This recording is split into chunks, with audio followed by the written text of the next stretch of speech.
Welcome to our webinar. Please kindly change your name to name and organization if you're comfortable to share. We will wait like a couple minutes for other people to join.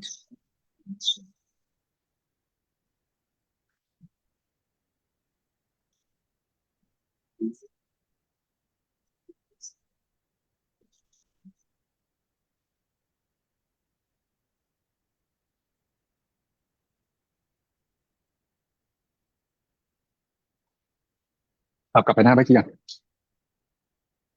หน้ารอด่วนๆเลย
Good afternoon, everyone. Welcome to today's webinar on promoting responsible supply chain, addressing human rights challenges in South and Southeast Asia. My name is Namit, and I will be your moderator for today's event. I will briefly explain about the outline of today's agenda. So we will begin with opening remark from Mrs. Tarinee Managing Director of Southwest Company, followed by three sessions. First, we will have a keynote speech on key trends in corporate human rights from CHRB lesson. Second, we will have a research presentation on human rights discourses in supply chain in Asia. After that, we will have a short break and we will conclude with a panel discussion on collaborative approach to strengthening human rights practice. The event is designed to foster meaningful discussion on human rights challenges in supply chains and explore actionable solutions for business and stakeholders. So before we begin, I would like to explain a little bit about our housekeeping notes. So right now, everyone will be muted and you can open the microphone only on the Q&A session. And feel free to use the chat box for the question. So at the end of the presentation of our research and panel discussion, we will have Q&A session.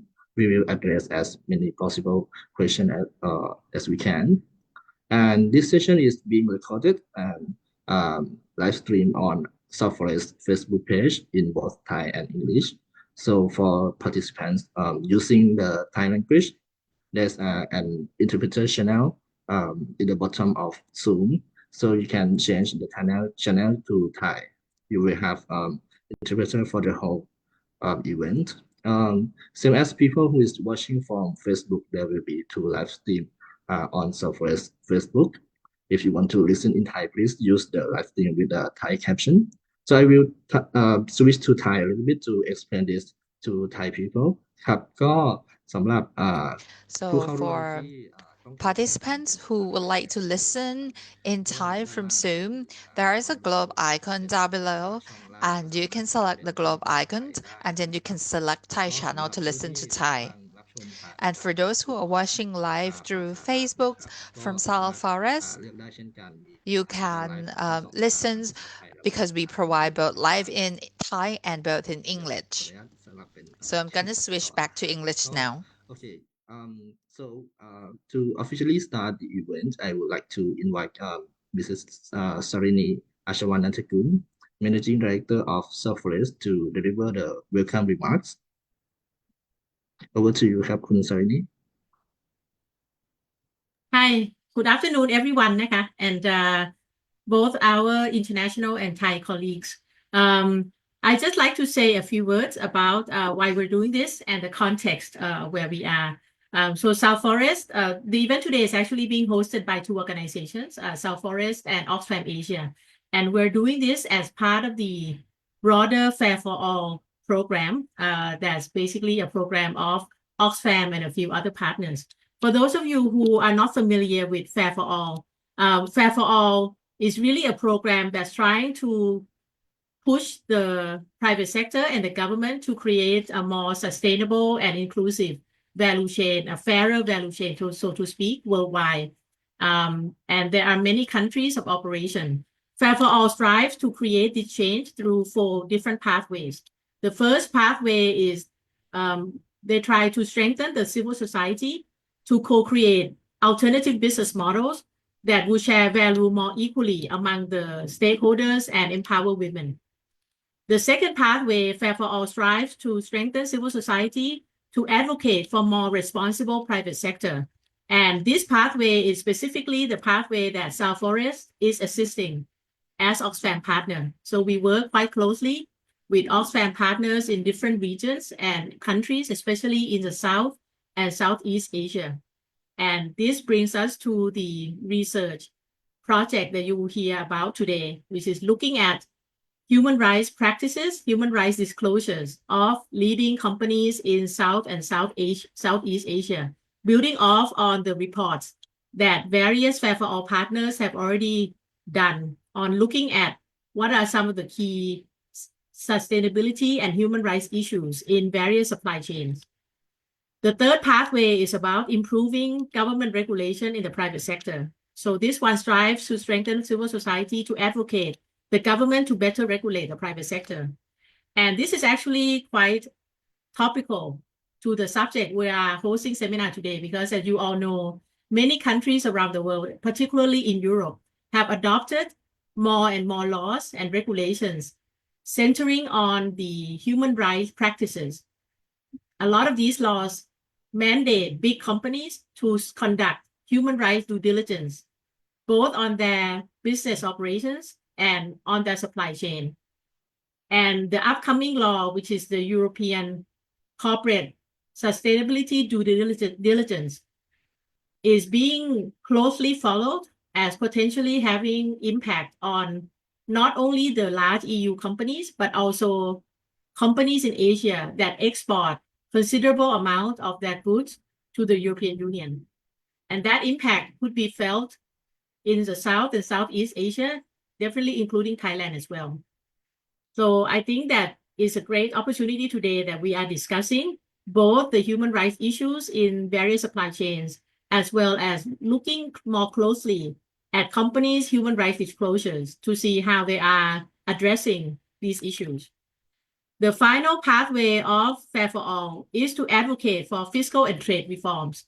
So we have several Oxfam and Fair for All partners in different countries trying to advocate for fairer trade and tax rules. So those are the 4 major pathways of Fair for All, and South Forest is happy that we can be of assistance, especially in the second pathway on advocating for better practices in the private sector.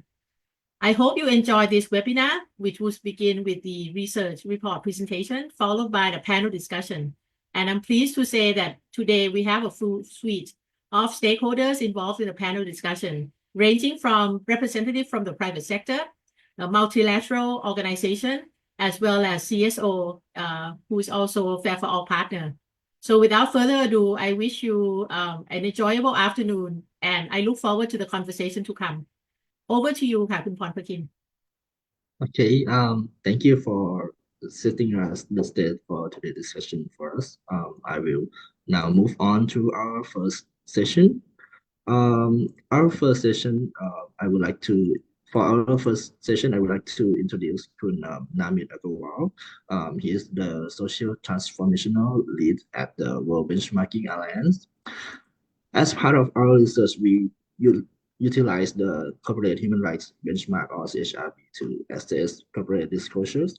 So since CHRB is a part of World Benchmarking Alliance, we have invited Namit to share key insights from the past 5 years, during which CHRB has assessed over like 200 companies across the sectors. So now, so I wouldn't waste your time, Namit. So the floor is yours. Thank you, Papakan and Tarinee, Salforest, Oxfam, and everyone for giving me this opportunity to talk about our work and share some trends from the Corporate Human Rights Benchmark. I will share my screen. I have a few slides. Let me just try and share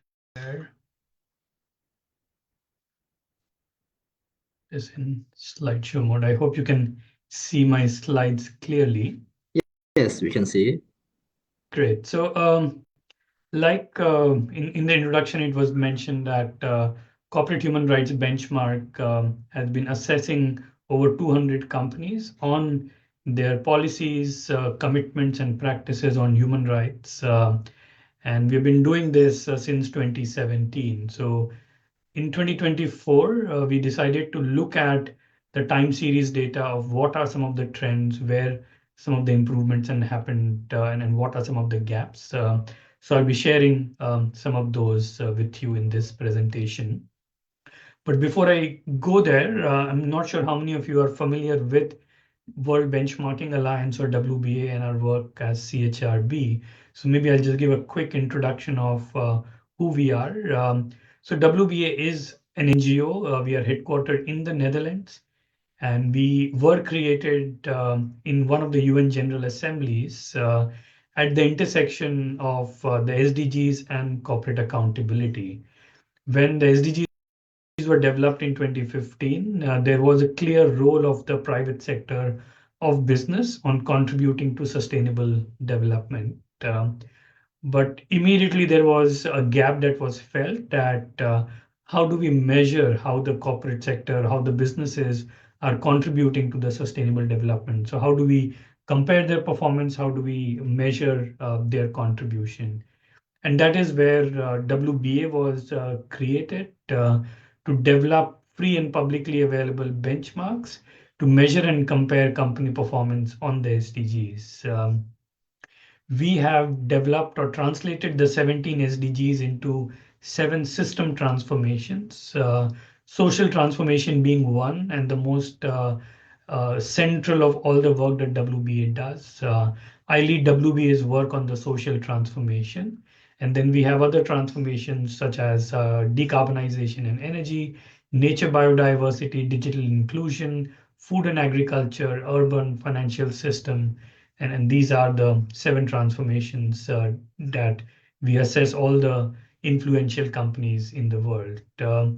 We also wanted to develop a sample of companies from across sectors, across regions, across different types of ownership structures to get a sense of what are private sector organizations and entities doing, and how do we assess their performance. So we have created this universe of 2,000 companies. We call them the SDG 2000.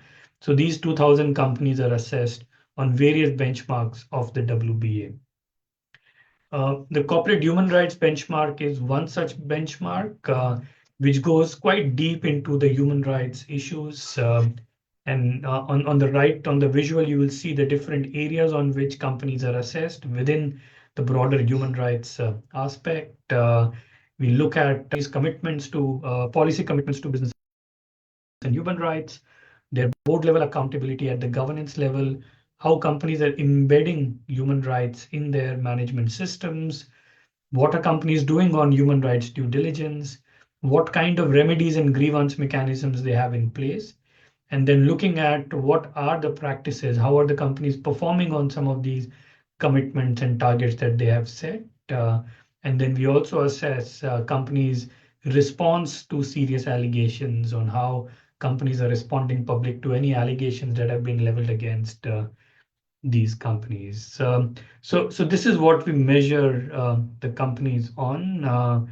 And like I said, we have been doing this in 2017.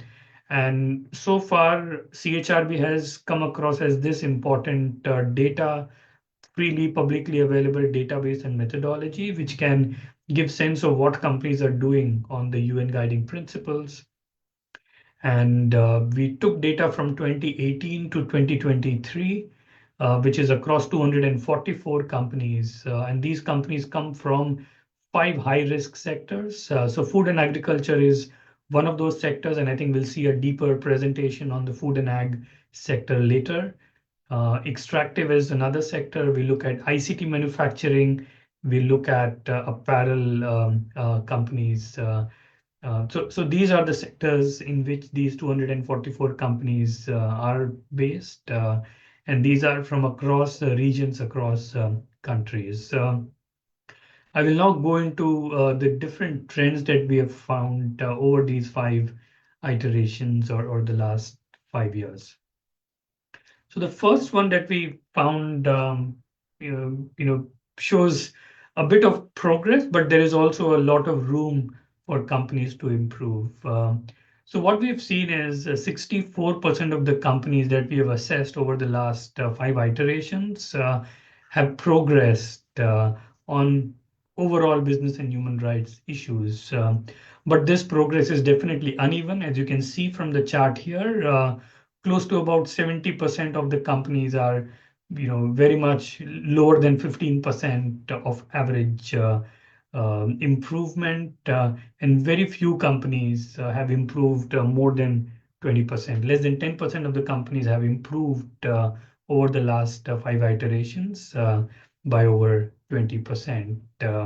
And this progress is also uneven when it comes to various sectors and various topics within the methodology that we assess them for.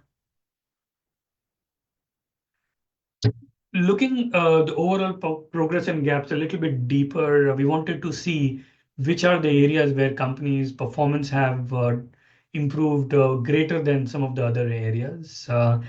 And I think it will not be a surprise that policy commitments is where companies have already had a better starting point, and they have progressed even more when it comes to their improvement. So they improved by 6 percentage points, and the overall progress has been 38% on policy commitments. And the progress has been slower when it comes to human rights due diligence, looking at remedy and grievance mechanisms, and actual implementation, and looking at the performance on human rights practices, which kind of gives a trajectory of where companies are moving, where companies find it easier to take action, and where companies perhaps find it difficult to take action or be more transparent about it. One thing I must mention is all our benchmarks, all our assessments are based on information that is publicly disclosed by companies. If a company is not disclosing any policy or any action that they have taken in the public domain, then we don't assess them and give them a MET score on any of our indicators. We also looked at some specific areas where companies have improved, and we found that when it comes to companies committing to human rights standards such as the UN guiding principles or OECD guidelines, there is a massive improvement from 18% companies doing that in the first iteration to 44% companies doing that. And this is an explicit commitment where they say that we commit to human rights as defined in the UN guiding principles or as defined in the OECD guidelines. In the early years, we came across several examples where companies were not making an explicit commitment. They would say something like, we align our human rights policy with UNGPs or something else. But now we see that companies are coming forward and explicitly committing to these well-known frameworks. We've also seen some movement when it comes to identifying risks and impacts. which is part of the human rights due diligence. So from 30% to 45%. But when it comes to taking action and addressing the risks and impacts, we have not seen any movement at all. And that's kind of a worrying sign that while there has been progress made on some of those initial steps, the actual implementation and taking action to address these risks and creating impact, we haven't seen much progress in these years.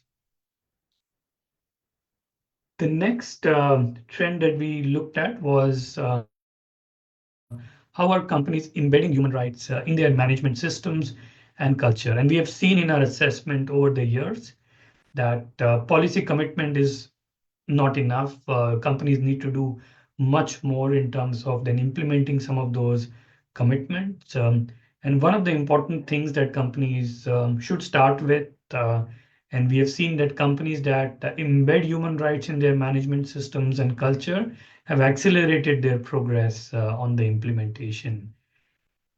And what we have seen is 47% of improvements in due diligence in remedy and mitigation of risks have been linked to companies that have taken additional steps to embedding human rights in their systems and culture.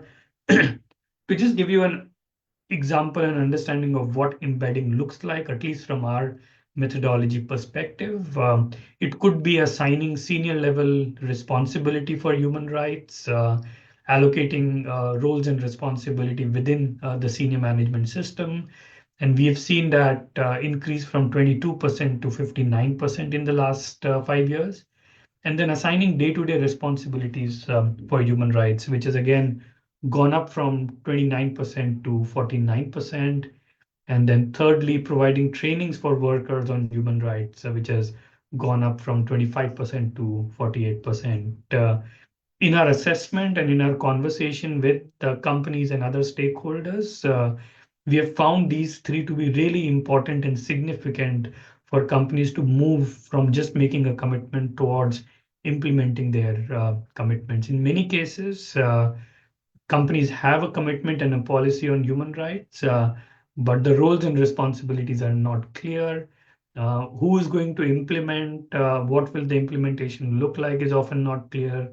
The resources are not available, or the people who are actually responsible to implement are not effectively trained, which really limits the impact and ability of companies to take actions on human rights. Now, coming to the third one, and Tarinee mentioned about the legislations, particularly the European legislation on due diligence. But we've been looking at human rights due diligence much more broadly. And what we have seen in terms of the changes that we observe, companies have started to identify human rights risk. And you will see in this chart, if you can see my cursor, that there's been 12% and 15% improvement when it comes to companies identifying human rights risks in their own operations and in their supply chain. So companies have moved quite far in terms of understanding and accepting that identifying these risks, both in their own operations and supply chain, is really significant. But again, here also we have seen the rate of how many companies actually assess and act on these risks is quite stagnant. We have almost literally seen no progress when it comes to assessing the risk in their own operations, assessment for acting in their own operations, and acting in the supply chain. So this is a big concern that if companies are just identifying and stopping there, something needs to happen. And legislation is a good signal. We have seen in comparison to companies that are headquartered in countries that has a mandatory human rights due diligence, do better in assessing and acting as well. Whereas companies that are located in countries that do not have such a legislation are still at a very, very early stages. So I think legislation definitely has a very important role to play in making sure that companies complete the full journey of identifying those risks, assessing those risks, and then acting on those risks. And stakeholder engagement becomes a very crucial part across all of these stages. And that is again something that we have found gaps in terms of companies' implementation. The fourth trend where we looked at grievance mechanisms, and these are the effectiveness criteria from the UNGPs of how can a grievance mechanism be effective, and we assess companies on all of these effectiveness criteria. And what we have seen is more and more companies are coming forward and ensuring that there are grievance mechanisms which are in place for external stakeholders and also for supply chain workers. And for both of those cases, we have seen upwards of 65% companies that have these mechanisms in place. But we all know that just having those mechanisms is not enough. What we have found is these mechanisms are often not very transparent, not equitable, and not based on stakeholder engagement, which kind of severely affects their effectiveness criteria.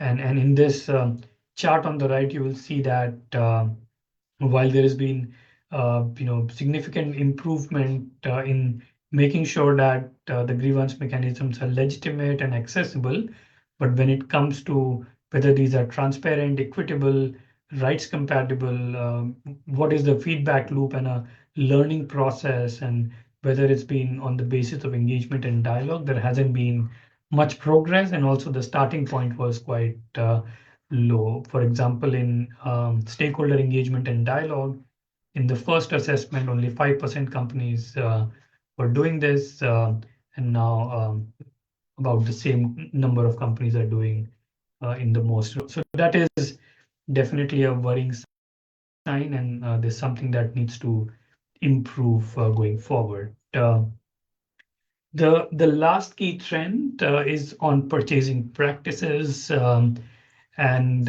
we're talking about responsible purchasing practices where big firms, big companies, when they are buying products and services from their suppliers, are they being responsible about their own purchasing practices or not? And we look at what kind of commitments and expectations these companies have from their suppliers in their code of conduct. What do they put in contractual requirements? How do they work with their suppliers, and how do they, what kind of policies and commitments they have for purchasing practices? What we have found is more companies are putting contractual agreement in place for suppliers, which will have specific and explicit requirements on business and human rights, on various forms of decent work related issues or gender related issues. But the gap is still between the expectation that they set from their suppliers and what kind of support they provide to their suppliers. And that has widened. A lot of improvement in contractual requirement. So almost a 10% improvement in contractual requirement, which is big companies expecting suppliers to do X, Y, and Z. But when it comes to working with their suppliers and fulfilling those expectations, there's only a 7% improvement. And there is a big gap from 45% on contractual requirements to working with suppliers, which is 17%. And there's not been much progress on purchasing practices, which effectively puts millions of supply chain workers at risk. And that is something that is becoming a major discussion and dialogue between supplier countries and suppliers and buying companies and the countries from these respective companies. So these are the trends that I wanted to present.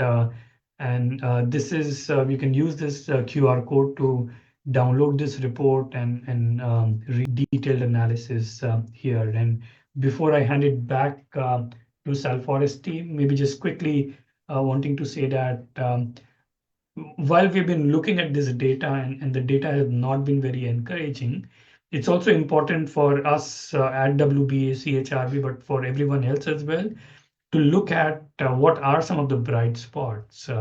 And we always find that there are some leading examples of companies who have been able to deliver across all of those indicators. which kind of proves that it is possible for companies to make those commitments, perform on those commitments, and still be in business, be leading companies in their business. And we often take that example, engage with other companies to see that these are the leading practices, these are good examples, and engaging with civil society organizations, investors, and others to make sure that the enabling ecosystem is in place so that companies have both push and pull when it comes to implementing human rights practices. I'll pause here. If there are any questions, comments, I'm happy to take those. Okay, thank you, Kapun Namit. This is very insightful and interesting keynote. So we have around 10 minutes to spare, so we can have Q&A session for Namit. So if any participants have any question, you can turn on the microphone or drop your question in the chat box so I can address it to Namit. Anyone have any question from the presentation?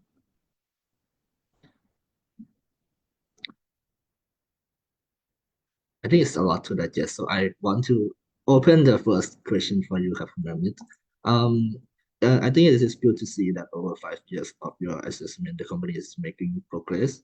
But since I'm in a developing country like Thailand, I would like to know that what are the incentives for the leading companies to move from commitment to embedding human rights in their own operation and to push it into the next step. What should we do to push forward to embedding it into the supply chain of the companies? That's a great question. And I think it requires different tools. Legislation or policy action is definitely one. And I think what we have seen, particularly after the EU legislation, many other countries are also coming forward and having similar legislations in place. So I think that is definitely a strong leverage for companies to make sure that they have these policies and practices in place. But then I think a lot of awareness and capacity building is needed, particularly in non-global north countries, for example. And I think the research that will be presented later on is a good example where building that local capacity and awareness of what are the local issues so that companies can also understand what are the ways in which they can start looking at implementing the UN guiding principles, which will then create that enabling environment at the local, at the national level for policymakers, for investors, for companies, and everyone to understand and move in that direction. I think what is usually, my frustration is the pace is quite slow. It takes several years for every different parts of the puzzle to move, but we need to move the needle faster because when we are talking about issues such as due diligence, these are still processes, and we know the kind of impact that the workers and communities face. So if we take several years to just get the process right, then we are also denying and delaying justice for people whose rights have been violated by those many years. So I think we need to accelerate the pace of this progress. Thank you. We have one more question from Facebook chat. The question is, how can external stakeholders, including civil society and consumers, push for stronger corporate accountability on human rights? Sure. So I think, everybody has an important role in terms of pushing for corporate accountability.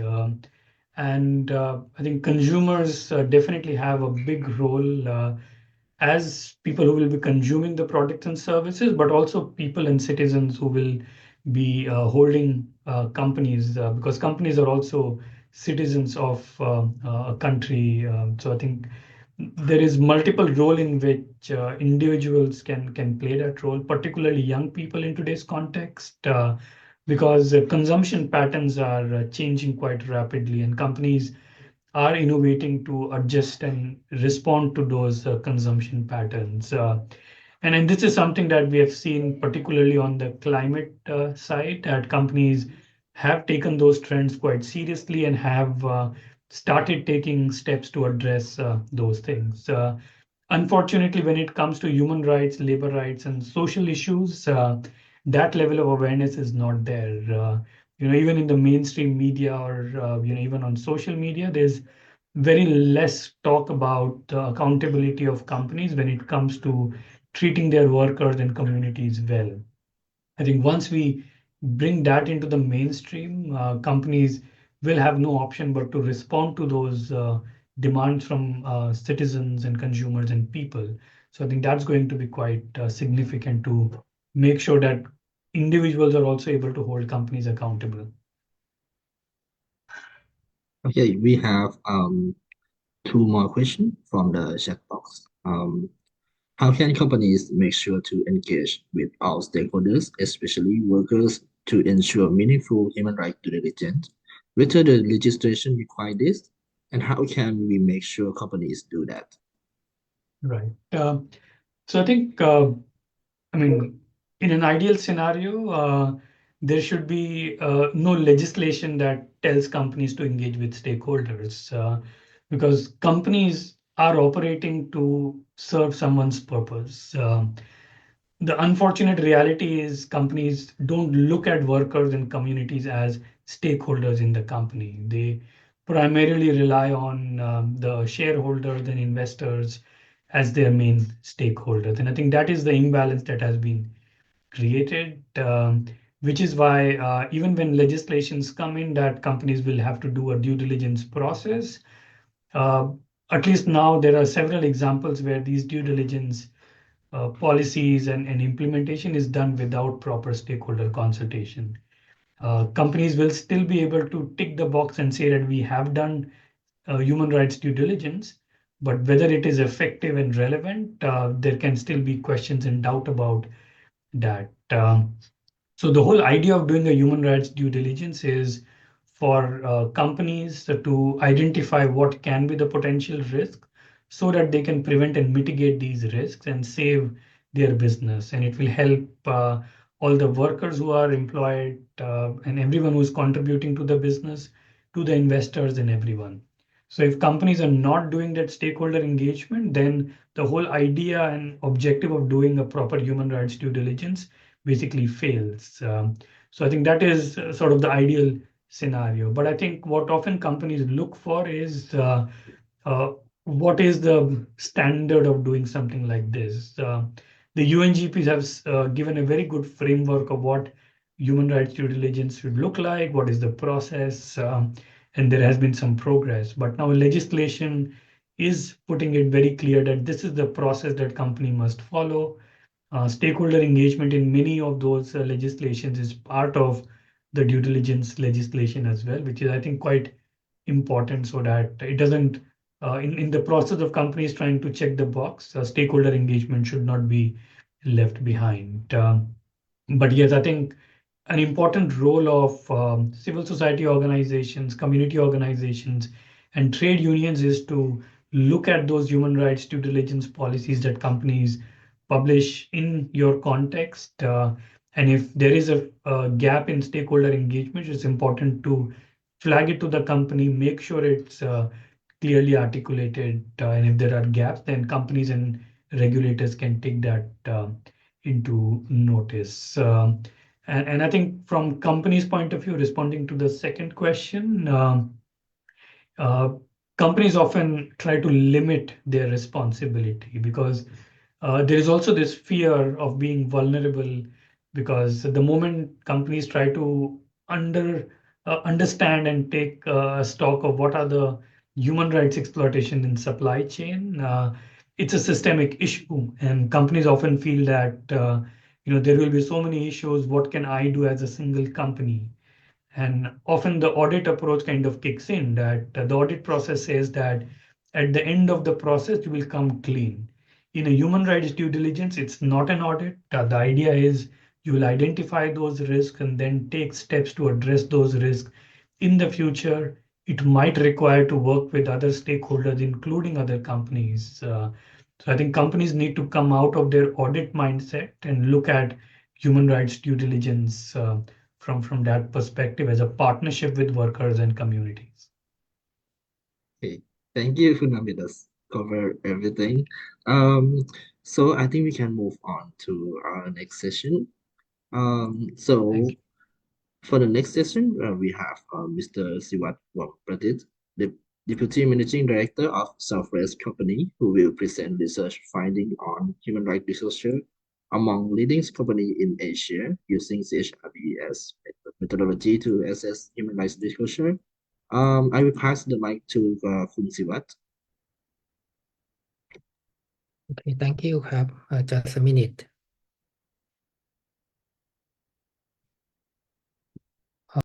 Now can you see my slide?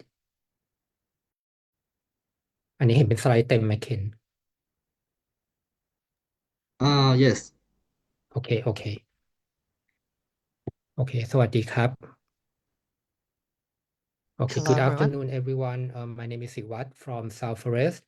I'm glad to be here and I'm very excited because I'm not good speaker, especially in English. But I try my best to share our research findings on reviewing corporate human rights disclosure in South and Southeast Asia. As Kun Tarinee mentioned in the first session that this is the research under the Fair for All program. It is public research, so if you are interested to read the full report, it will be upload on Southwest website by mid-February. So today I try to summarize what we found on our study, and because there are many details that I cannot explain everything here, so if you are interested, I think you can read in the full report. Okay, today's session we talk about human rights issues, and I think everyone accept that human rights issues are very important, and especially in the global supply chain, which is very complex. For example, Sorry, Khun Siwat, we cannot see your slide right now. I think it closed like 2 minutes ago. Can you reshare? Okay.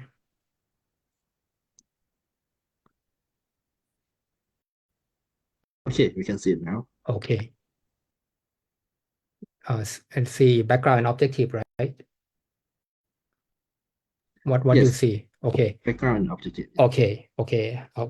For the global supply chain are very complex. For example, you may see some companies may import raw material from other countries. They might hire migrant workers and then produce the products and export to sell in another countries. So the supply chain is quite long and there are many relevant stakeholders. Human rights violation might occur at any stage of the supply chain, and human rights practices across countries are different. And in international standards, we accept UNGPs as the standards. UNGP stands for UN Guiding Principles on Business. These principles outline what we call human rights due diligence, or HRDD, as a international standard for safeguarding human rights. Kun Tarinee and Kun Namit already mentioned about how important about HRDD already, right? For example, if you look in many international organizations, such as OECD or ILO, they integrate HRDD practices into their standards. And in some countries, for example, in France, Norway, and Germany have enacted laws enforced big companies to do HRDD also. And of course, for in EU, they try to develop CSRD, right? So that's why HRDD is very important. And our objective of the research is to examine human rights disclosure of major companies in various supply chains, but we base our study on the reports of Oxfam partners, which is in South and Southeast Asia. Okay, next, our methodology. We review the reports of Oxfam partners to summarize the supply chain characteristics and key challenge. This report including 8 supply chains in 4 countries, which are rice, cashew, and rubber supply chain in Cambodia, maize, mining and medicinal plant in Myanmar, sugar supply chain in India, and seafood supply chain in Thailand. After we reviewed the report, then we selected top 5 companies within each supply chains. By doing that, we selected the companies based on market share or the number of workers, depending on available information on the internet. After we got the list of the companies, then we try to explore their website and try to find disclosures on policy and practices relevant to human rights issues. And after we found information, we just we assess their human rights practices and policy and comparing it with CHRB criteria. All right, and as Namit explained about CHRB, you may see that there are many criteria or indicators, and we cannot and CHRB is focused on some sector, not every sector, right? They focus on five sector that considered to be high risk in human rights issues. But we want to use CHRB in any sector, so we try to selected some indicator that we consider to be fundamental. This indicator should be commonly used in any sector, and companies should disclose their policy and practices in accordance with fundamental indicators. Okay, for the UNDP, I will explain very short because I think in the next session, Kun Tarinee from UNDP can explain this thing better than me. But for the summary, UNDP or UN Guiding Principles on Business and Human Rights is a framework developed more than 10 years ago. Is like a pillars of like a blueprint of human rights practices, and is expected to apply to company of every size or in any industry. And these principles are grounded in 3 pillars. The first one is protect. It means that the government or the state have duty to protect human rights of people. For the second one is respect. It means the companies or business organization are required to comply with laws and respect human rights. Not only within their own operation, but also across their supply chains. And the last one is remedy. It means that the companies and business should establish prevent mechanism and ensure that affected stakeholders have access to this mechanism and effective remedies. And this is HRDD. This is, I think it is one of the core principles in the UNGP. So if you look at the slide, HRDD expect company or business to formulate and announce their human rights policy and practices to the public. Also, the company shall be do impact assessment or human rights risk assessment for actual and potential human rights violations, and then they should integrate their findings into their operation to mitigate or to remediate the risks that might happen. And the company should communicate to the public to ensure that those affected stakeholders receive care and remedy. And this is okay, CHRB. I won't go into detail, but for our studies, we use CHRB 2021 methodology, which is not the latest one. Now CHRB, WBA launched CHRB methodology 2024 on the website. So if you are interested in CHRB, you can follow WBA website. Okay, and because as I said earlier that we try to simplify our methodology, so we just choose some fundamental indicator or criteria in our consideration, And Team D of CHRB methodology, we exclude Team D from our study because Team D is focused on selected on specific sector, so which cannot be generalized in our study.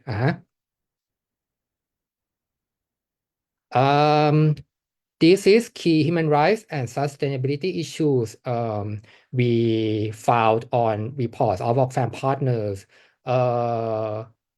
You may see that these issues share similarities across supply chains and countries. I won't go into detail, but try to select some interesting issues. For example, for knowledge and skill, we found that farmers, for the farmers, they are lack of production and knowledge, and don't know how to sustain their business. And some farmers in some supply chain don't know how to adapt or change their production or technology to cope with climate change.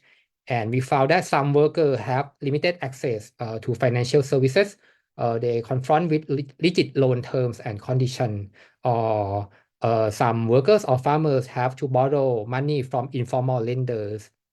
And we found many issues on labor rights. We found that in Myanmar, Thailand, and India, workers earn monthly income less than the minimum wage, or workers in some supply chain have to work up to 14 hours per day or more. And there are informal employment. There are child labor in India sugar supply chain, and for women, there are still gap between male and female. For example, female workers are paid less than male workers, and there are several barriers for women to participate in working, like women have to take care of her families or her children, or the number of women in management level are still low in some supply chains. I think you may see from this slide that these issues are share similarity across sector and across countries, right? So in South and Southeast Asia, we might have some similarities in these issues. And okay, after that, we look for the major companies, and this is the list of major companies that we can find information on the internet. After we got the list, we consider their market share or number of worker rights, and then we got the list. After that, we search on the website to find their policies and practices relevant to human rights issues. The companies in bold means that this company disclose policy on the website. You see that these 5 supply chains, which are seafood in Thailand, maize in Myanmar, sugar in India, rice in Cambodia, and medicinal plant in Myanmar. Some companies in this supply chain disclose something. But if you look in these 3 supply chains, which are cashew and mining in Myanmar and rubber in Cambodia, these companies do not disclose any human rights related policy and practices. Okay, so our studying, we focus on these 5 supply chains. I think our findings is some companies in this supply chain disclose human rights related policy and practices on the website, but you see that the level of disclosure are different. For example, for medicinal plant, sugar and rice, some company in this supply chain disclose just only high level commitment, like they may have a human rights policy, but not reference to international standards. For example, they do not mention UNGPs. So it means that some company might disclose human rights policy, but they just disclose policy and no implementation or action plan to do that. And for my presentation, I try to focus on seafood and maize because I think they are quite interesting policy that that I think is should be a good example. For Thailand seafood supply chain, CPF and Thai Union, I think this is the very good company to disclose many policy and practices relevant to human rights. CPF and Thai Union have human rights related policy that reference UNGP and ILO. Both companies have human rights committee, but only Thai Union include external experts and stakeholders in board discussion. But both CPF and Thai Union address human rights issue that come from stakeholder, and then they integrate this issue into their strategy at the board level. For example, Thai Union give the clearest description of its materiality assessment. Thai Union state that the company interview both internal and external stakeholders to identify and prioritize issues, and then the companies use the result of the assessment to review and approve by the board level, and then develop into Thai Union strategy. But you may see that in some policy or some practices, these two companies follow Thai laws. For example, for the working hours, the companies do not comply with ILO standards. So which mean I think this is like the room for improvement for those two companies. If you are private, if you are CSO, or if you want to get engage with private sector, I think this is quite an interesting issue that you can use to engage with the big company in the future. Okay, but these two companies implement HRDD in their operations. So it means that if the companies implement HRDD, so it means these two companies have to communicate its human rights policy to the public, to their employees, to workers, to their supply chains and external stakeholders. The companies integrate human rights risks into their enterprise risk management or ERM system. They have to identify and assess human rights risks and impact. Have to integrate their finding into their own operation and processes to take action for preventing or mitigating the risks, and they have to monitor the implementation of their commitment across their own operation and also in their supply chains, and also they have to take human rights consideration into account when they decide to engage or terminate business relationship with the partners. These two companies train their workers and business relationships on human rights issue also. But you see that there are some gap in senior leadership roles. There are lack explicit ties to the ILO standard. I think this is very in detail of CHRB, and it's quite difficult for company to comply with everything. Both CPF and Thai Union provide accessible grievance channels and transparent complaint processes, but TU stand out with remediation guidelines, and both CPF and Thai Union commit to protecting whistleblowers, but they do not extend to anyone who raises complaints on human rights issues. For Myanmar maize supply chain, we found only CPP Myanmar and Alba disclose human rights policy, and the policy refer to UNGPs and ILO. But same as seafood supply chain in Thailand, these two companies follow local laws in working hours, and no policy that support human rights defenders. CPP Myanmar has a human rights department this department has responsibility for human rights operations and communicate its human rights policy commitment to employee and workers. And CPP state that it monitors the operation of its own organization and their partnership to align with human rights policy, but lacks clarity on ILO compliance and no HRDD commitment filed.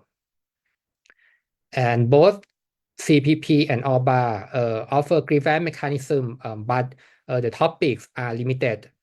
For example, CPP Myanmar has specified the scope of complaints in some topics. For example, behavior related to any illegal activity or behavior related to discrimination or harassment. Okay, and CPP extend its channel to external parties, but lacks clarity on access for impacted individuals. Okay, for the India sugar supply chain, Cambodia rice supply chain, and Myanmar medicinal plant supply chain, I won't go into detail, but as I mentioned earlier from this slide, that this company just disclose only high level and blanket commitment to respecting human rights. So I think because we have lots of information, and it will be better if you read the full report, which will be published by mid-February. So I think I open the floor for a Q&A session, and if you have a question, I'm glad to answer your questions, and my colleague Kun Warvit can help me to answer yours. Thank you. Thank you very much, Kun Siwat. We now have almost 10 minutes for Q&A session. So if anyone have any questions, feel free to open your mic and ask question directly to the research team. For Thai speaking participant, you may ask question in Thai. The interpreter will translate into English for us. And if you have any question, you can type it in the chat box also. Okay, we have one question from the chat box. Will the report be published in English? Do you also study the practice, whether the policy align with the practice?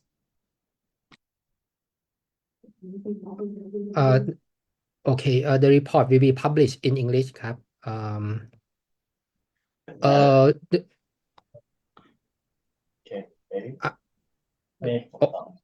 ต่อก็ได้โอเค Okay, yeah. So we conduct this research in English actually. So the original language is in English. And do we also study the practice? No, we didn't study the practice that much because this is the preliminary research. So yeah, we review the human rights practice and policies and disclosure, but still about the CMD, the performance, we excluded it from our studies. So yeah. I add information from Kunti นะครับ okay, the policy align with the practices. Actually, our methodology is to do something like a big table that we use CHRB criteria, and then we try to compare what company disclose how they write their policies, and then we try to compare it with CHRB criteria. So you may see in our report that it is aligned with the practices or not. So we try to, if the company's policy complete align with CHRB, we use C letter for complete. But if it just partial align, we use P letter in our report.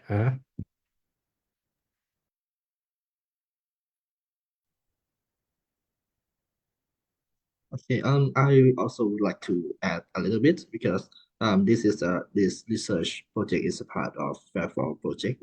We have Oxfam and civil society organization in many countries and regions. So if this report is done and published, we will also send to our partner so they can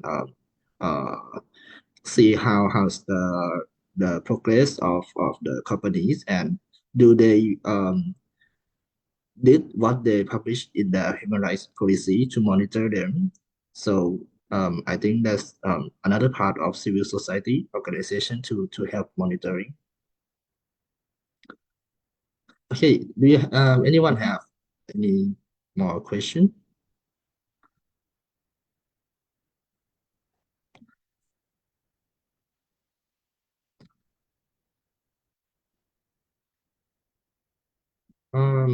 Any question from Facebook chat?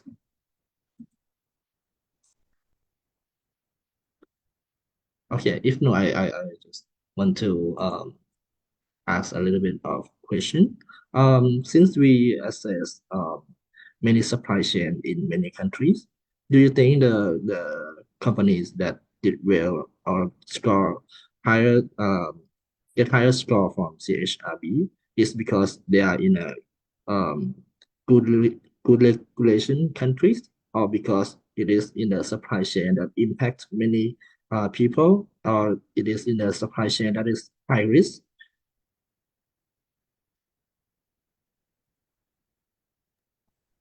Perhaps I can answer this question. Yes. Yeah. I think we do believe that both internal factors and also external factor impact the better like make companies publish better policies. For example, like the maybe a country with good governance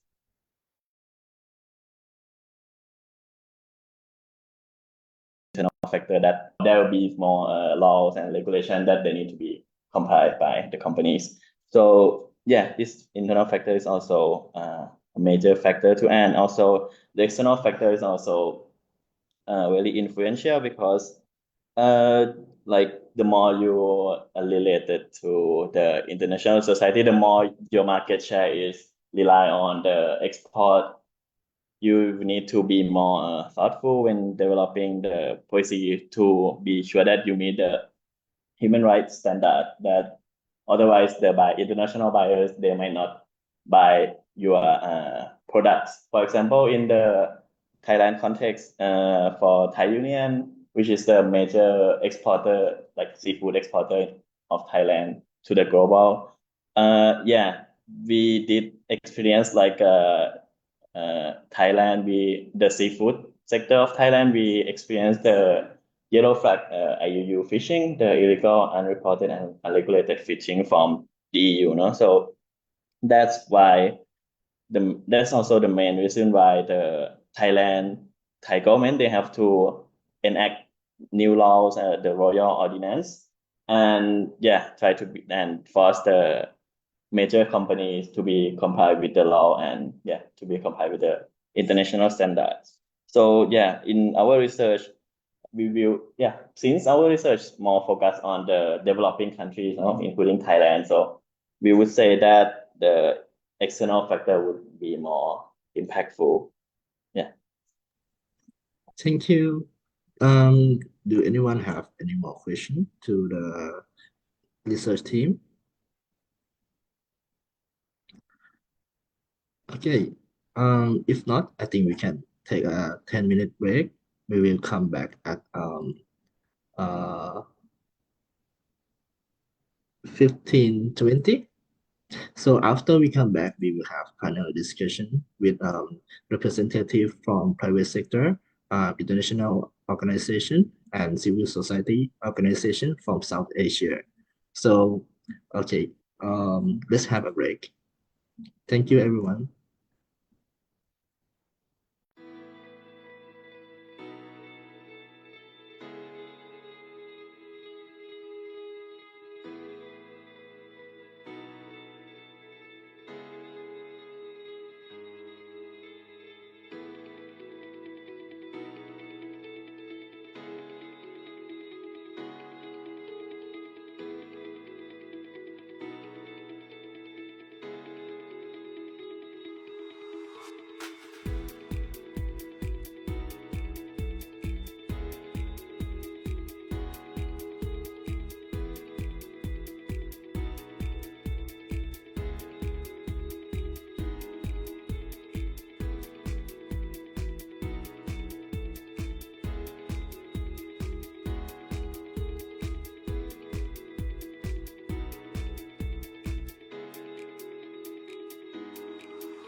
today. We are now moving to our panel discussion titled Bridging the Gap, Collaborative Approach to Strengthen Human Rights Practice in Supply Chains. Today, we are joined by a distinguished panel of experts representing private sector, international organization, and civil society. We will have 2 rounds of discussion followed by a Q&A session. So feel free to drop your question in the chat box during the discussion. We will be happy to answer it at the end of the session. So let me introduce everyone, our panelists. So first, I would like to introduce Kun Prad Kerdpairoj, Director of Sustainability of Thai Union Group. สวัสดีครับคุณปราด สวัสดีครับ ครับ nice to meet you thank you Okay.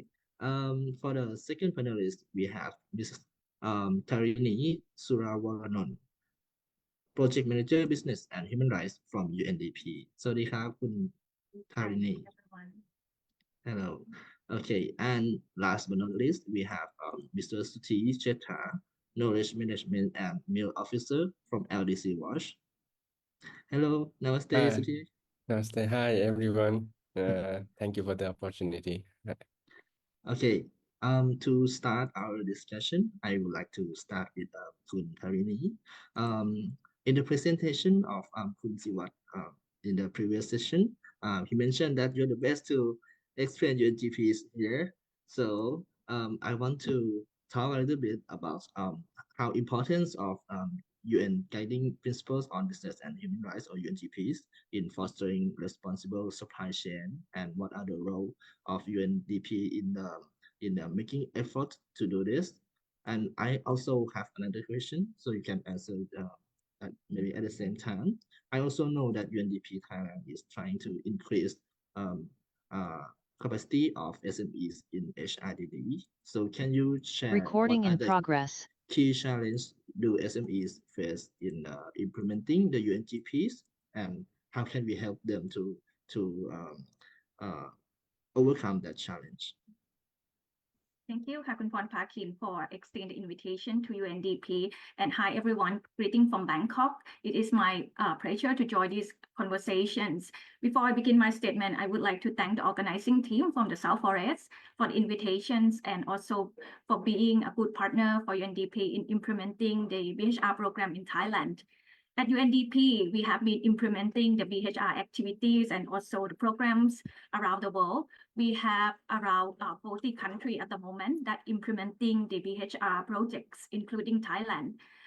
So as you mentioned, right, UNDP have been working with various stakeholders from government, private sector, civil society organizations in order to promote the implementations of the UN Guiding Principle on Business and Human Rights, or the UNGP. So you asked the questions, how is relevant to the business sector? It is so much relevant to the business sector context nowadays. So we talk about the role of business in respect to human rights.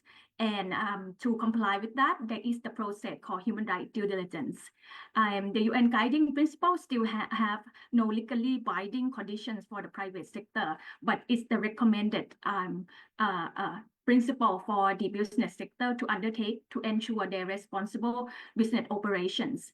And as the previous speaker mentions that when talking about the corporate disclosure on sustainability or rating or ESG performance standard, when you talk about the human rights principle, they're always based on the UNGP in the certain criteria.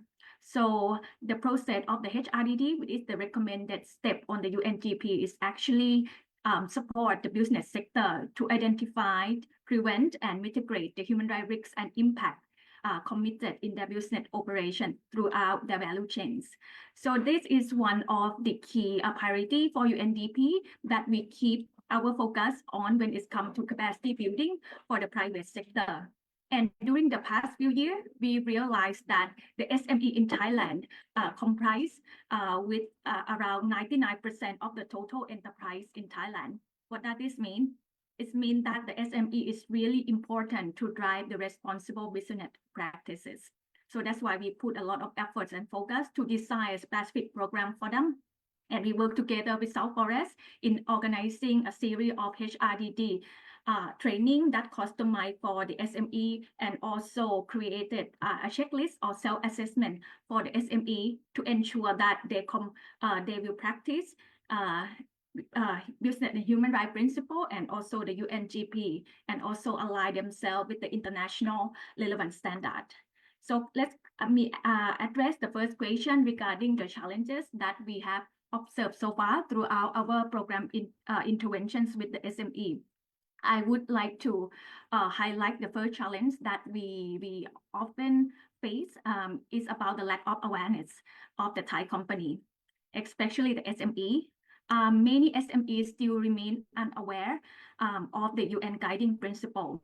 And many of them even think that the UN guiding principle is designed for the big corporation only. So again, they don't see the relevance to their business operation. So we need to teach them about the concept of human rights principle and also UNGP at the same time at the beginning of the training. We also conduct a lot of research during the past few years together with the South Forest. And one of the research that we conducted recently is about the private sector engagement in the human rights practices. We found that only 12% of the participating company in our survey, and also those companies who disclose the information on their website on the ESG practice, saying that they have started the process of HRDD. So still very small percentage.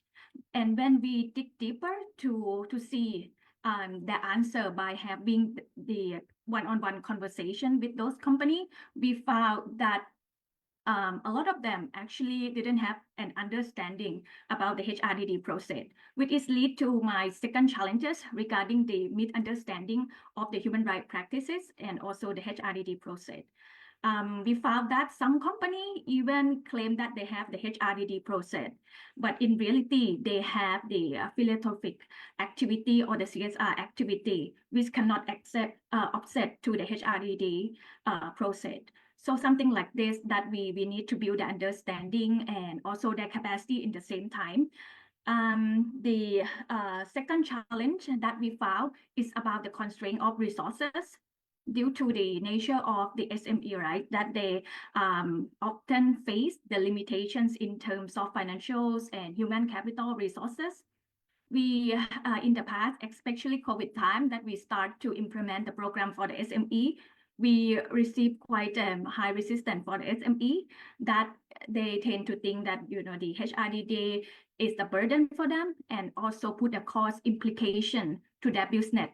While in the same time they need to struggle to make profit during the COVID time in order to survive with their situation. So something like that will lead to the second round of conversation today regarding the recommendation that UNDP are now working with the government and also business sector in order to ensure the level of playing field of all companies, especially SME in Thailand. So maybe I wrap up my first round of conversation like this. Over to you, Okay. Khun. Thank you, Tarinee. So I will move on to the second panelist, Khun Suthi. Since Khun Suthi is in a civil society role, can you introduce a little bit about LDC Watch and what are the role of LDC Watch in promoting responsible supply chain in South Asia? And from your experience, what are the biggest challenge in advocating for workers' rights and ensuring access to justice for them? Thank you, Ken. Hello, everyone. I'm Sudesh Shrestha from LDC Watch. We are a global network of civil society organizations based in least developed countries. And we also have LDC Watch hosts another network of civil society organizations in South Asia called South Asia Alliance for Poverty Eradication. In short, it's called SAPE. And LDC Watch and SAPE has been conducting work on ensuring the human rights of workers and smallholders are protected in the tea value chain in South Asia, which is very much connected to the value chain across the countries up to even Europe and North America. So we advocate and lobby for the changes in the lives of the people at the bottom level of the value chain. So I would like to discuss the challenges that that surround the implementation of this business and human rights concept. And before I go to the individual points, I want to explain the crux that bring about these challenges. So one of the major concern is that earlier the state used to be even to the level, it used to be it used to have some certain power to the level that it used to even deliver certain essential services to people. But now the state power is receding, and with this the private sector and the business are going to that space, and they are establishing themselves as provider of even more services and goods to the public. And in this case, when the private sector has been gaining more prominence, while on the other hand, the state has the duty to protect the human rights of those in the value chain. So on one hand, the state has the responsibility to protect as per the pillar 1 of the UNGP, but on the other hand, it also has the necessity to ensure that the businesses grow and follow its principle of economic growth. So these two things of protecting the human rights as well as making the businesses grow and provide job opportunities to people, these sometimes tend to contradict. And in this case, with the power of the private capital also rising, and with the inequality, the state often is there's a certain state business nexus, and the more prominence or the more preference is given towards the protecting the business interest. And in this regard, the people at the bottom level of the value chain are often left out. So if you see the deregulation, the extent of deregulation that the state is favoring, then we can find that the workers and the smallholders are left without protection in some cases. For instance, in the case of tea industry in South Asia, we find that sometimes the state is hostile against the concerns raised by human rights defenders and even the civil society to a certain extent. And this we see in countries in our region in among the South Asian countries. So even now, the business, if you come to the businesses, now the businesses have been taking the labor force not as a stakeholder, as said by our earlier speaker, but as inputs. So the primary objective is cutting the cost, and to meet this objective, the industrial restructuring and the industrial labor relationship has been changing. So if you see in the tea industry in this region, we find that the entire labor force is now almost shifting from the permanent labor to temporary, irregular, contractual labor. And if you see the payment being made, while the minimum wage policy talks about the time-based payment, but now the payment has shifted to the piece rate payment, which these kinds of arrangements, in another context, let's see, the factory has shifted from a fixed place, different location to home.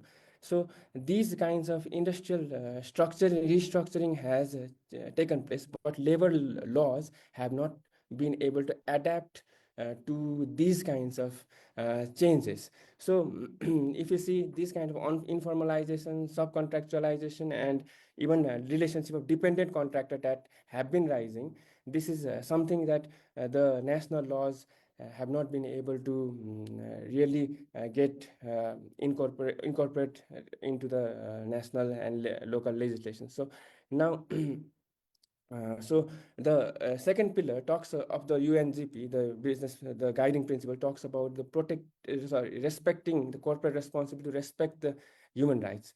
If you see then the requirement or the recommendation to make the disclosure, even the human rights due diligence, these are not being done by majority of the companies. Only few big companies are doing it. But if you see, the value chain is very complex. So the tea that is consumed in Europe are traded by someone someone in another country, and then it is really produced by a farmer and by a tea state in some other country, and it changes hands so frequently that it is difficult to really track where the possible human rights violations might have taken place and who should be responsible. And the big companies in their, if you see the ESG reporting or other forms of HRD due diligence also, might not be able to distinctly capture all these scattered value chain members. So and now, on the other hand, even the things that are to be done by these businesses, such as environmental impact assessment, social impact assessment, are often done in the form of reporting, but they are being weakened, and the state also does not really it really has loosened these requirements in the name of growth, in the name of development. Now, in the case of the final pillar, if you see the remedy, the challenges that we face is that there are judicial and non-judicial bodies that really provide the services or the guarantee that the people have access to remedy. But we have the right, but people are mostly unaware of it. And in another context, especially in the case of non-judicial bodies like human rights commissions, they really provide, make the case to the, in the case of the public entities, and did not have direct authority or jurisdiction over the private companies. And the same applies in the case of Right to Information Act, that we can ask directly the public entities, and we have that fundamental right in this region, but we don't have that over the private companies, even in the case of human rights abuses. So these fundamental cases of human rights abuses should be such that even a common person or common worker can seek clarification information from the private sector as a guaranteed right. And there are grievance handling mechanisms, but what I mean is these are not very, the jurisdiction is very limited. So with this, I think we can discuss about the recommendation part in the next part of our session. Thank you very much. Okay, thank you, Khun Suthi. Moving on to Khun Prad. As we see in the presentation in the previous session, TU did very well in human rights policies, including having external expert and stakeholder involved discussion, and having limitation guideline. And also, I want to ask Khun Prad, what were the key challenges in integrating human rights into Thai Union operations since the past 10 years? I think TU have a lot of progress in embedding the human rights policy into your operation. And from Khun Suthi, we see that the supply chain is lack of traceability system. So I would like to ask, what are the challenges from TU to have the traceability system, and what is the incentive that make you have traceability? Thank you. Thank you คุณพลประกินครับ so thank you again for raising our profile a bit on the ranking. I think for us, integrating human rights due diligence as part of our operation and supply chain it's rather a journey. We still know that there are still long ways to go for human and labor rights to be fully respected throughout the global seafood value chain. That said, I think in the past few years we have made a lot of progress, And through that, we learn a lots of challenge and also how to overcome them. The first point is about traceability, as you raised and Kunsuti raised in the case of tea.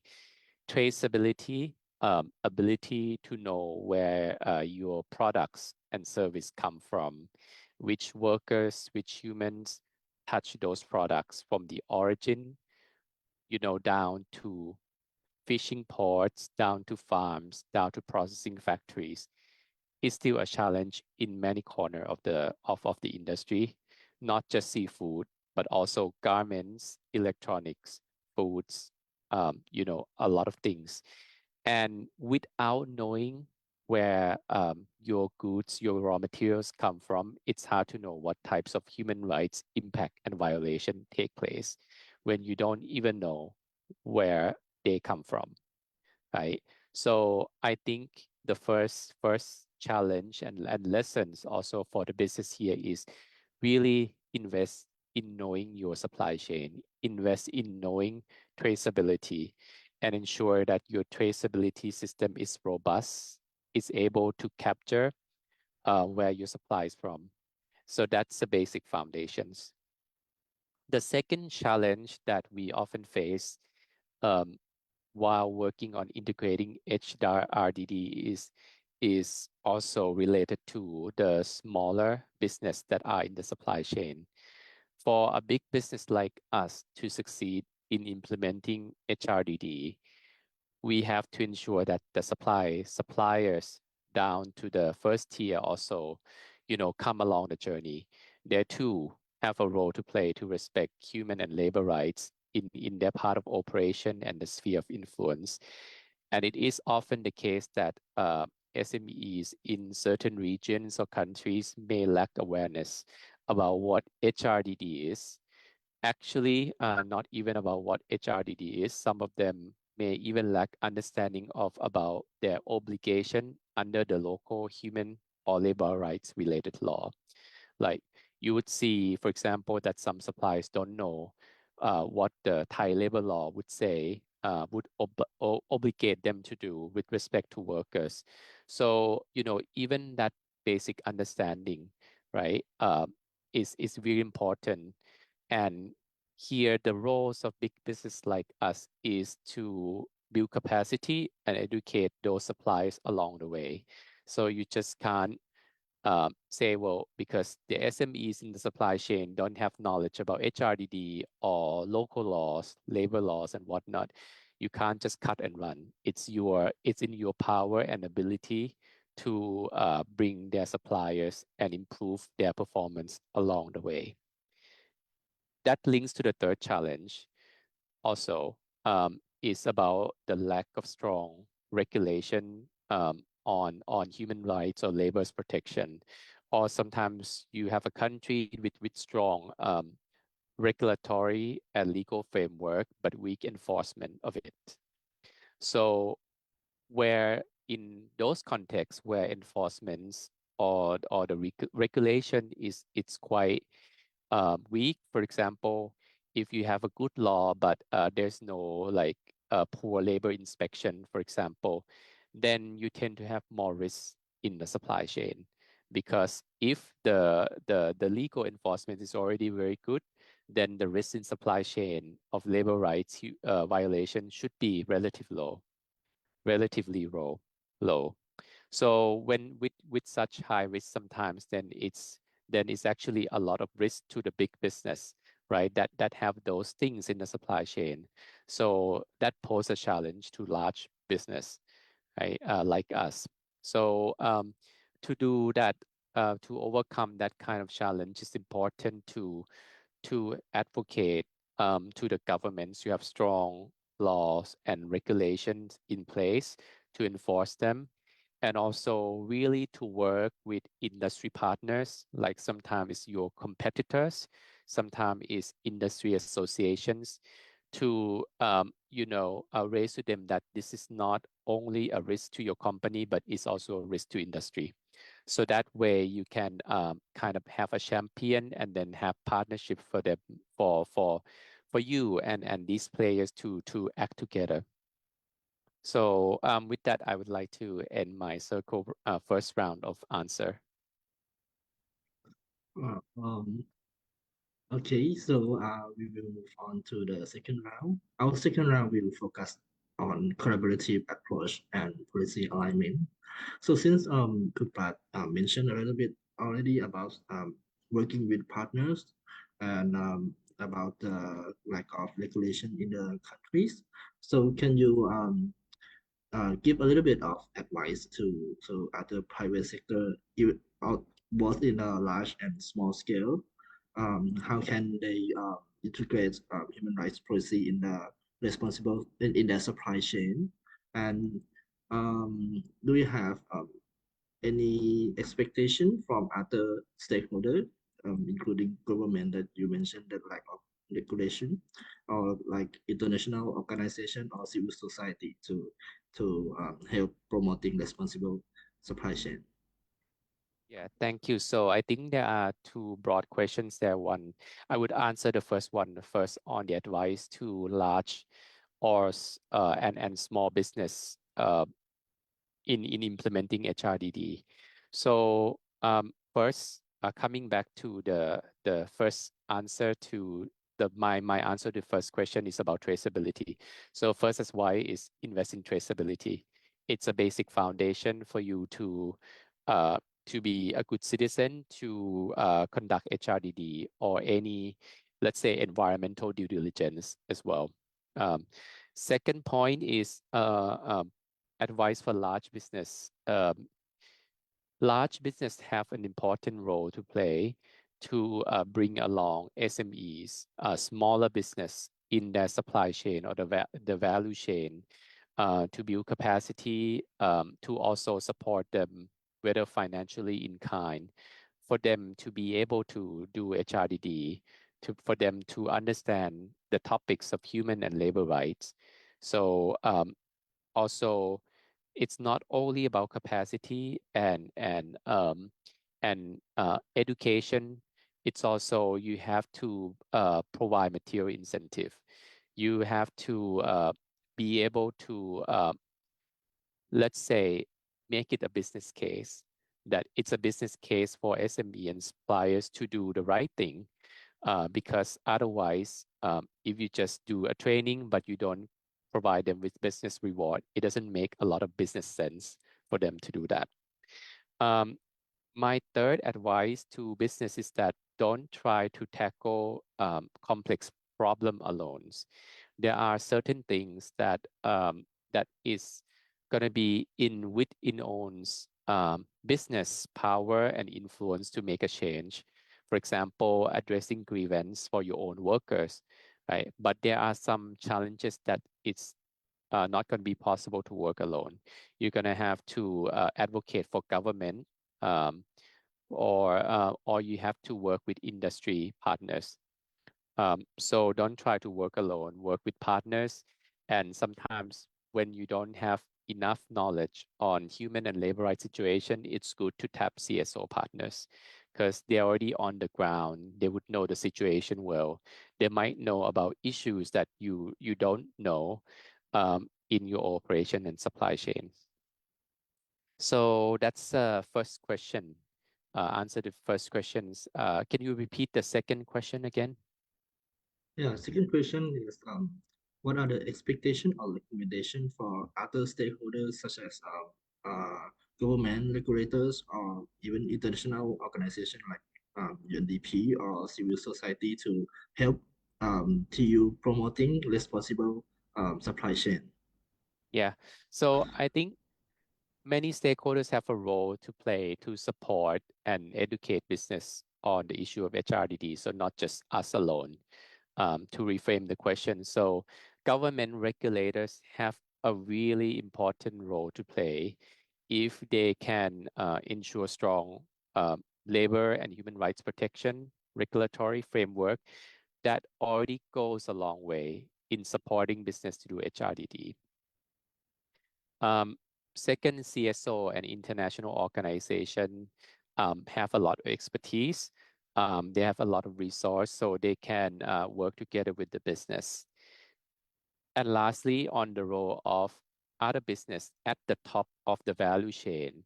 So I'm talking about a big international business, let's say big supermarkets or big buyers.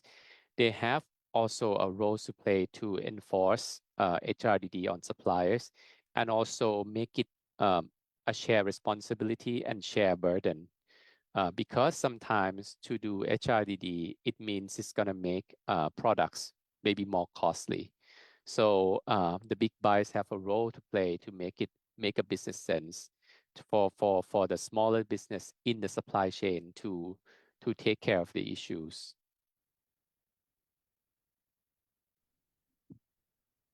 Okay, thank you, Captain Prad.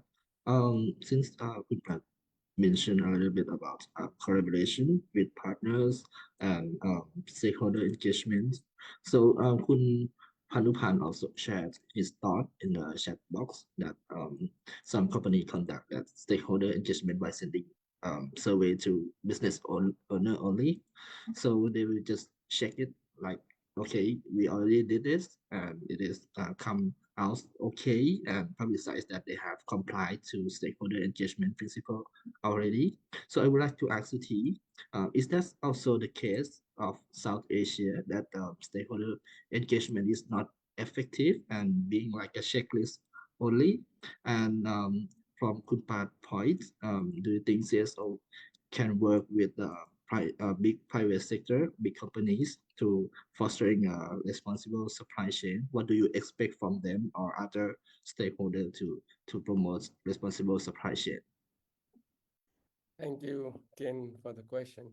Yeah, so while the guiding principles have come at a time when like I said, the private sector's role is also has come very prominent in ensuring that the human rights of the bottom members of the value chain are protected. But there is an apprehension among the people that these are, like you said, done just for the namesake or just as fulfill the checklist. So this kind of apprehension that it's good on paper, but it is not going to be implemented, it should be removed. And for this, the most important part is the consultation, and also the inclusion of people during this process. For instance, following these guiding principles, what countries have been doing is now they are bringing out the National Action Plan on Business and Human Rights. So in South Asia, also Nepal has it, India has it. So we have the National Action Plan, and those countries which are in the drafting process should also hold consultations with the civil society, with the workers, with the workers' unions, and with the regulating bodies as well, to come up with what are the country-specific plans and programs, the policies that the country need to adopt. And another point I would like to say is that these kinds of commitments or these kind of recommendations that the UNGP has provided and the commitment made in the National Action Plan should be translated in the form of legislation. So these three things of one is protection and protection and respect to human rights, and the access to remedy should not be compartmentalized into like the state does this, the private sector does this, or the judicial and the non-judicial bodies do it, but they should be a coherent and fulfilled in a coordinated manner, where the civil society should act as a bridge to fill these kinds of gaps. For instance, like the other speakers have said, one thing where the civil society can come is train the workers about their rights, and also make people know that these are the provisions, and make them ask questions, and at the same time advocate for the protection of these human rights defenders, whistleblowers as well, and while asking the private sector to contribute towards this process. For instance, in the case of the tea supply chain as well, we talk about traceability, but it's very expensive and difficult for the farmers and the small factories to fulfill this process. So there are alternative models in place. For instance, there's a cooperative model where a single cooperative takes charge of hundreds and 200s of farmers and jointly conduct the group certification and this traceability process. So this reduces the cost as well as it has a very shared value model.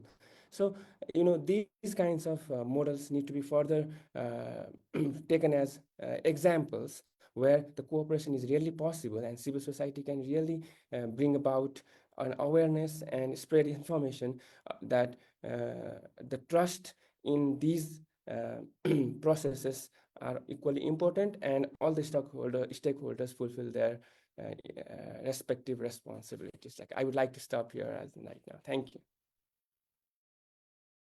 Okay, thank you. So I will move on to the last question for Tarinee. So I think UNDP have a lot of experience in capacity building and put knowledge into SMEs or business to promote human rights. So I also want to merge with another question in the chat that on the ground level, the value chain can be formed in various forms, such as setting high quota beyond the standard level of production, or discriminatory practice, or verbal abuse. So some are quite nuanced. Most of the time, trainings and knowing might not necessarily translate into practice. What is an effective implementation system for business to ensure that personnel such as HR or management level to really practice into human rights, the human rights policy?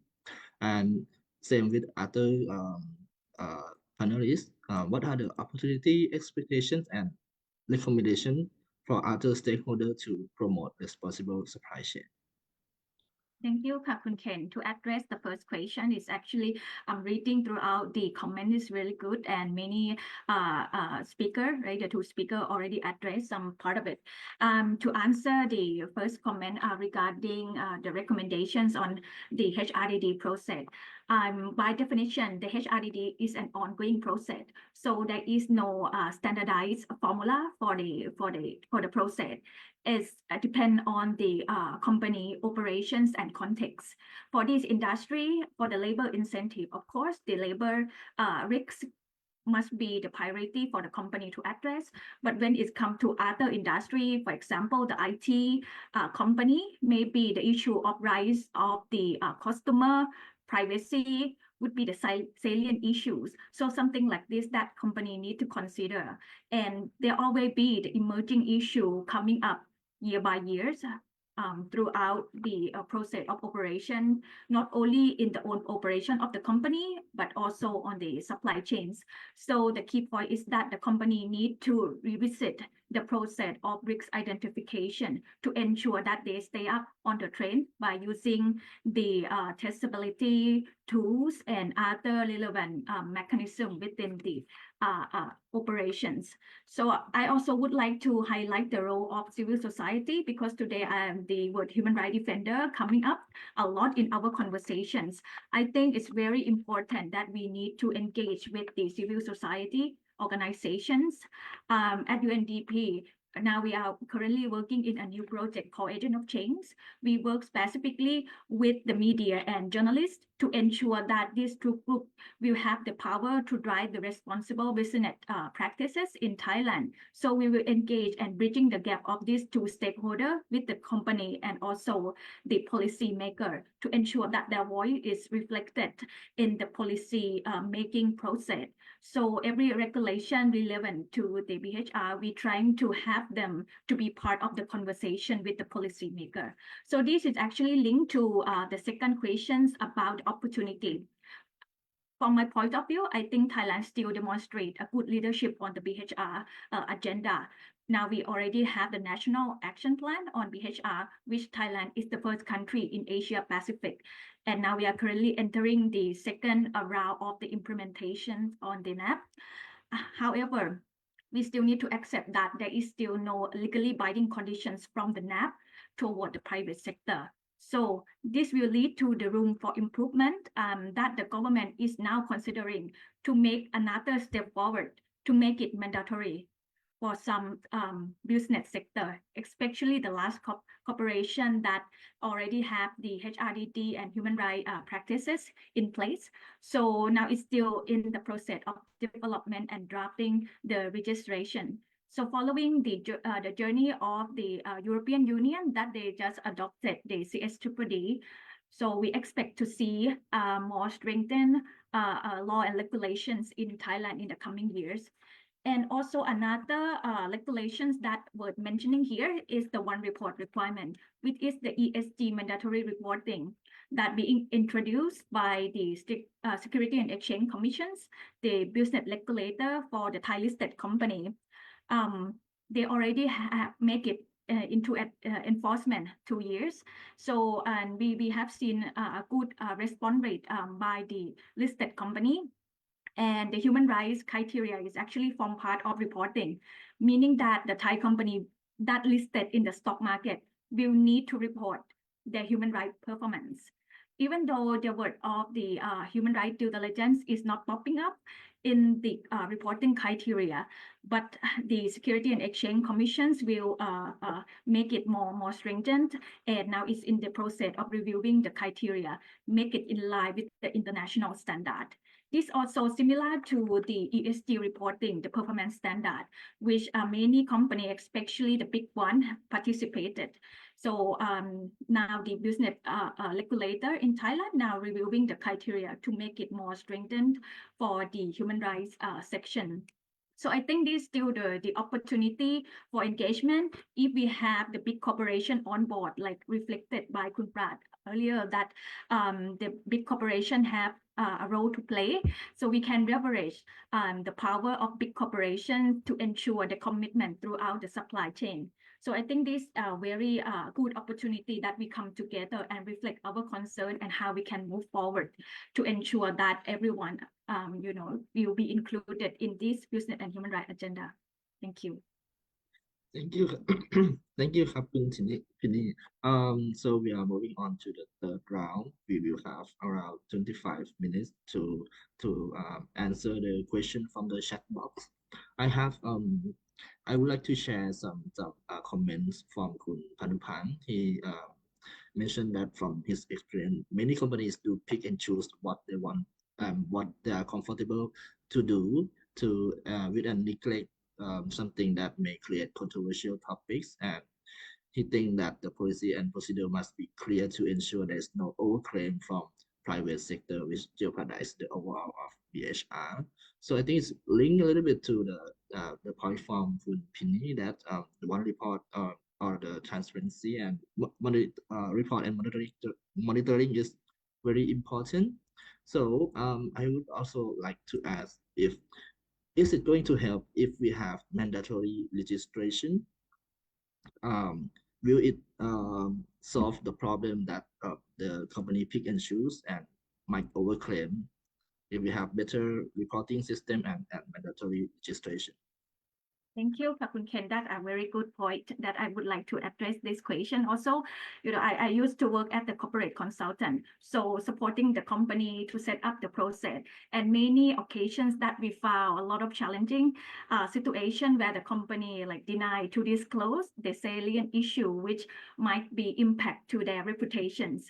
So something like this that we face, and the recommendation that we always, give it to the company is that, this process is measure your transparency.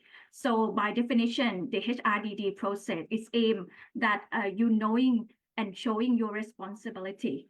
So it doesn't mean that you already have these human rights risks happening, but you foresee that this could be the potential risks. So the same thing as you do the enterprise risk management process, right? You don't necessarily to have that risk, but you foresee that in the future, you might encounter such a risk. So it just being openness, and being transparent, that you plan to see the risks and you plan forward that you will respond to this risk by having appropriate mitigations.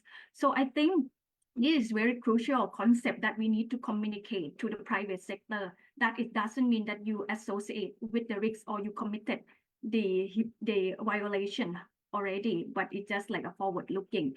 Having the mandatory human rights due diligence is the first step, but the process of verification, set up mechanism, if you can see the example of the European Union, it's still very controversial how the member state will set up the process of monitoring.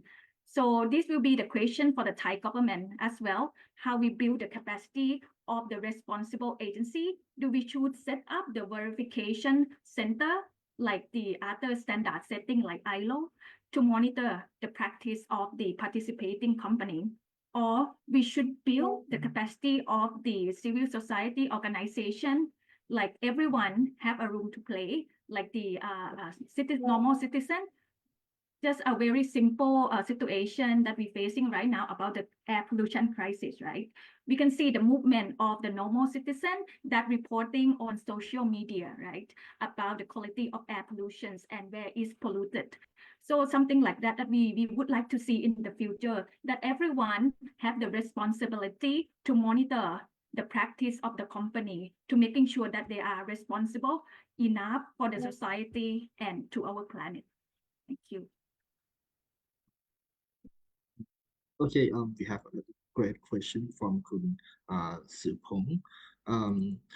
He said that they have encountered a problem that farmers in supply chains wish to sign contract with the company that don't have to do responsible supply chain.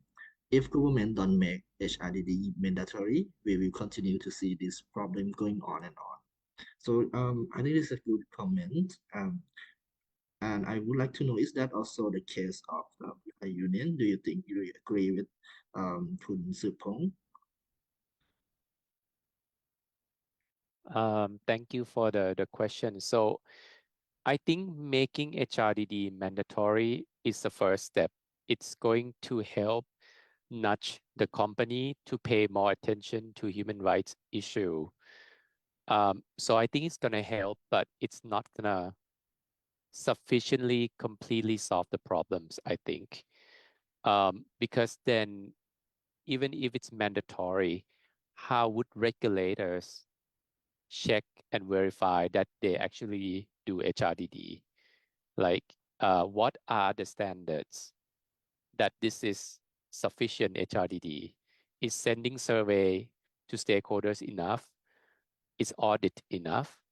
Right? Having grievance mechanism, is that enough?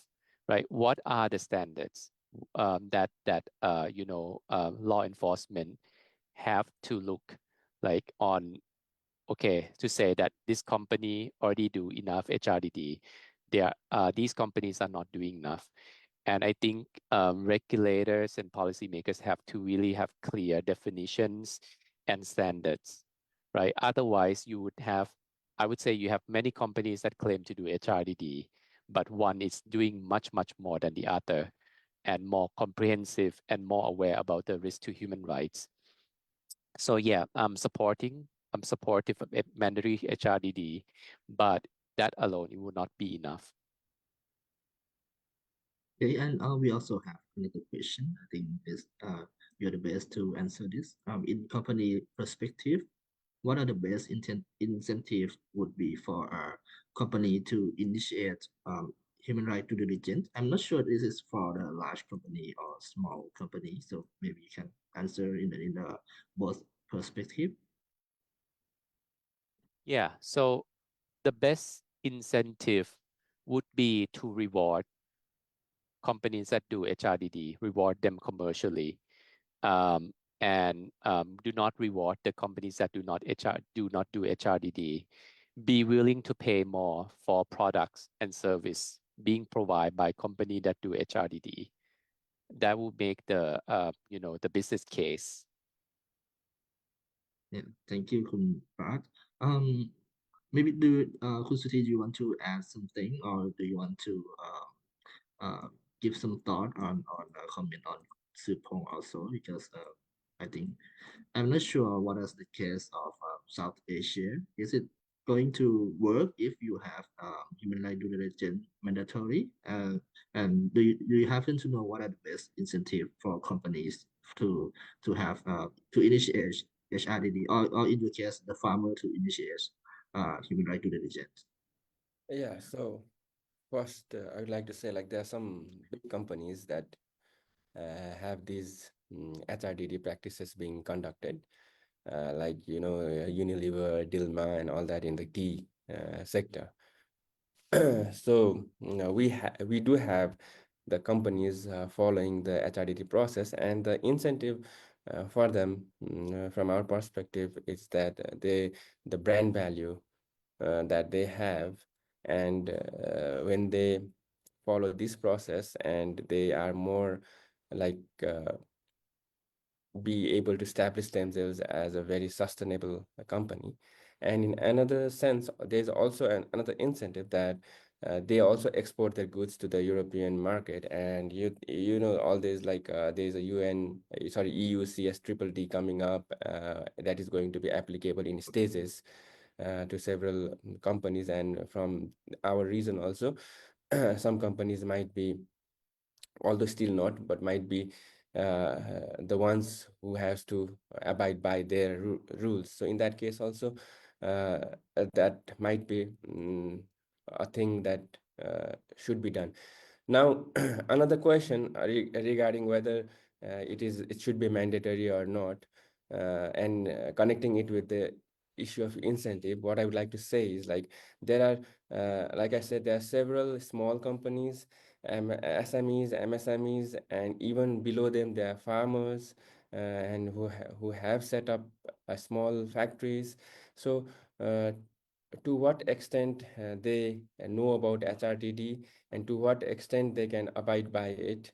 So while mandatory HRDD is good, but I don't think it can be implemented at once as a mandatory provision. But I think a level of awareness should be there, and it also has the implication over the skill requirement and the cost.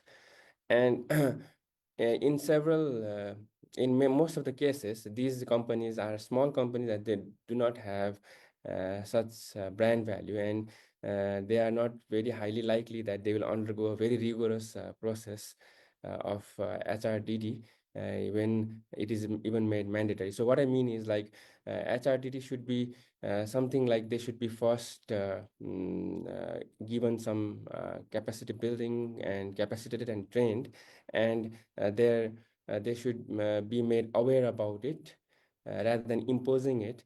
And I think when it should trickle down from the big companies, and they should eventually support their partners in pulling them towards this process. So that's our perspective. Thank you. Thank you, Khun Suthi. Actually, I think I missed another question in the chat box. The question is, why should business be involved in advocating Thai government to ratify ILO Convention 87 and 98 to access freedom of association, including access to freedom of association by migrant workers? Given that access to freedom of association is quite low in Thailand at global level, would that be possible? Would business see this as business case or threat with increasing more collective power of workers? Khun Prad, do you want to answer this question, or of Khun Penny? I think both of you can answer. I'm not sure which one to go first. Maybe Khun Prad. Yeah. So I know that ratification of those two ILO conventions are sticking points definitely for a lot of countries that try to negotiate trade with Thailand. So I think the governments have to take that into account, right? And also noting that many of international business have those freedom associations already part of code of conduct, business ethics and labor code of conduct, right? That they enforce on our suppliers. on the supplies down the value chain, whether it's in Thailand or whether it's in another countries. So having those stratification might be useful. But of course, I think this question is best left for the government representative to answer, because they have to weigh different perspectives and not just the business perspective.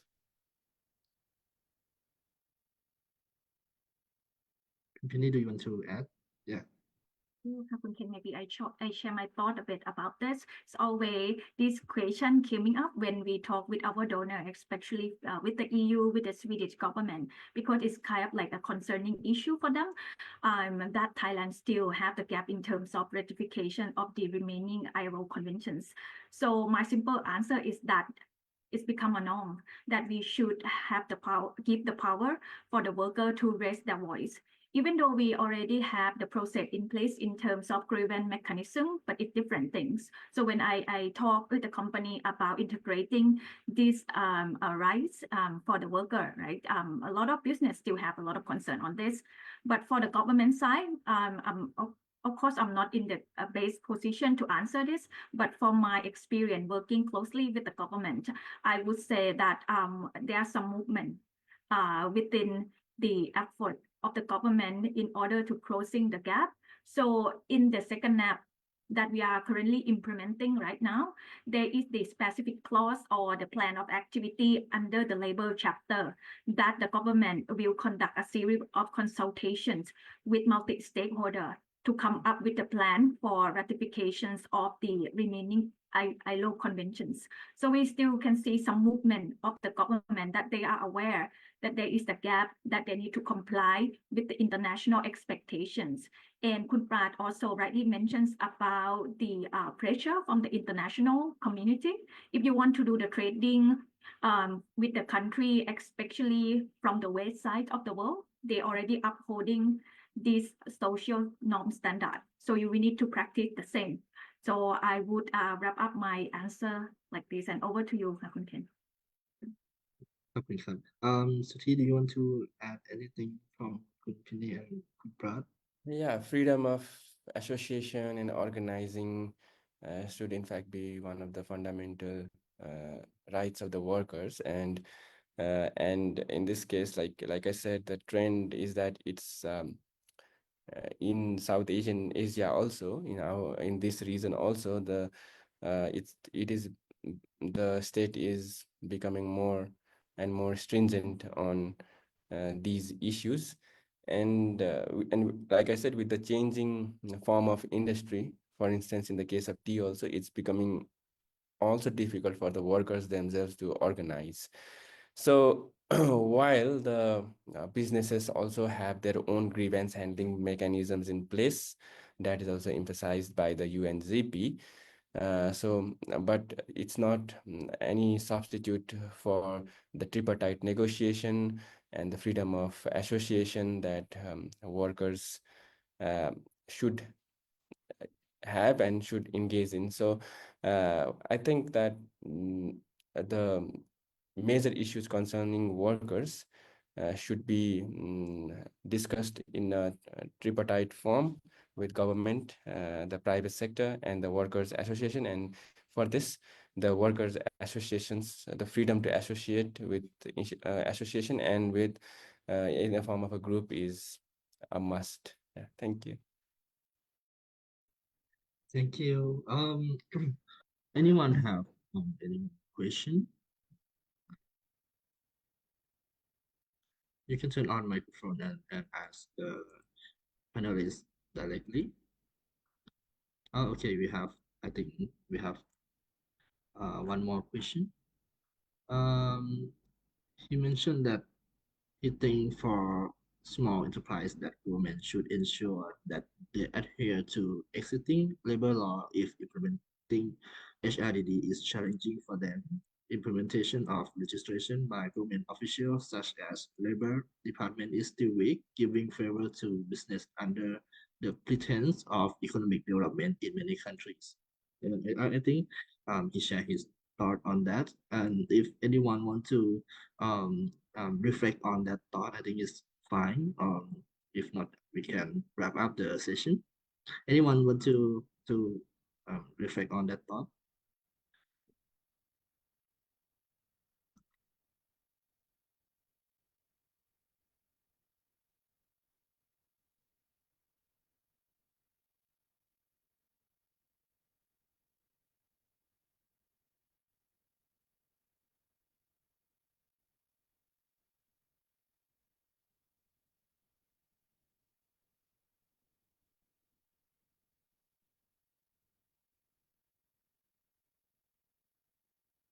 So Ken, So yeah, I mean, sorry, yeah, I took some time to read the comments. So I think that any government should ensure that all business adhere to existing labor laws in any countries.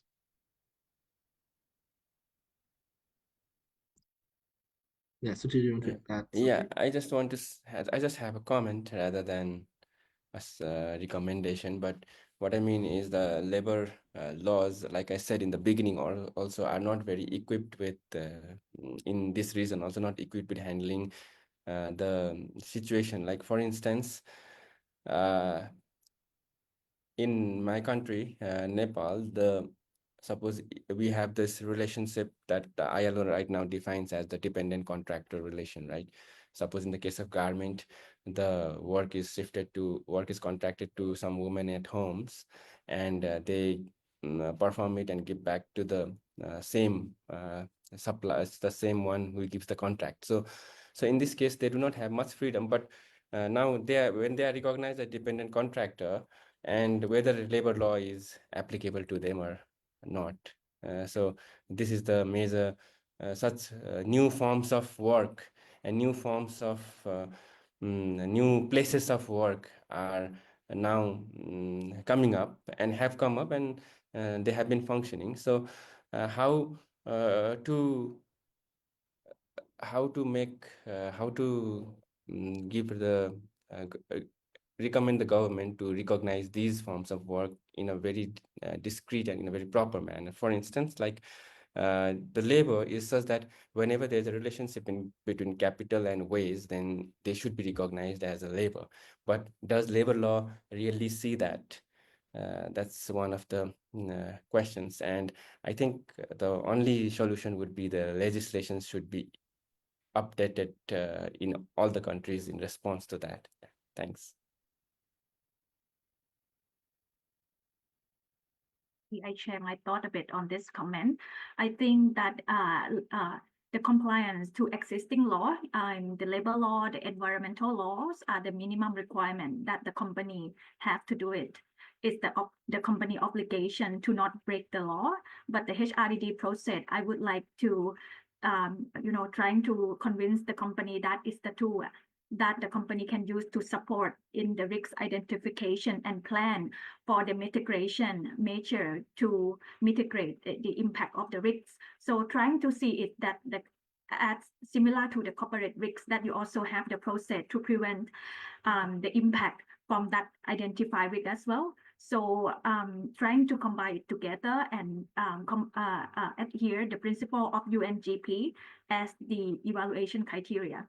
So maybe that's also linked to another comment, which are very good one, like the HRDD is still quite complex and challenging for many companies, especially the SME to practice. I agree with that. Even though I try to say that it's just a tool to support the company. So I think we can do it together with the working with the government to create a more responsible ecosystem for the small enterprise, that when they conduct this process, they will have the benefit on something. So now we are discussing with the government that it could be some kind of like the financial incentive scheme. For example, the tax reductions or the preferential access to the government public procurement, something like that, that will come out later once the mandatory human rights due diligence is being enforced. Thank you. Thank you, Khap. So I think we're almost at the end of our session. So I would like to ask each panelist to wrap up and like state a key recommendation or key points from our panel discussion for like 1 minute per person. Maybe we will start with Suti. Yeah, thank you for allowing me to make this final remarks. So what I would like to say is that the guiding principles have come up to connect the roles of the state private sector.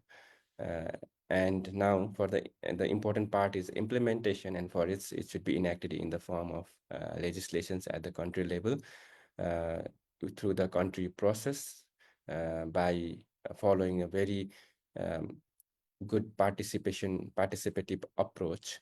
And in this regard, how the civil societies, the non-governmental organizations, and the indigenous and tribal communities, women, and all the relevant stakeholders should be taken on board to build a very trusting system to go forward towards its implementation.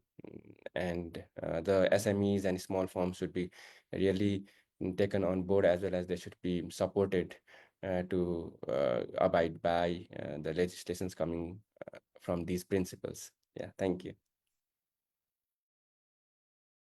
Maybe over to Kunli.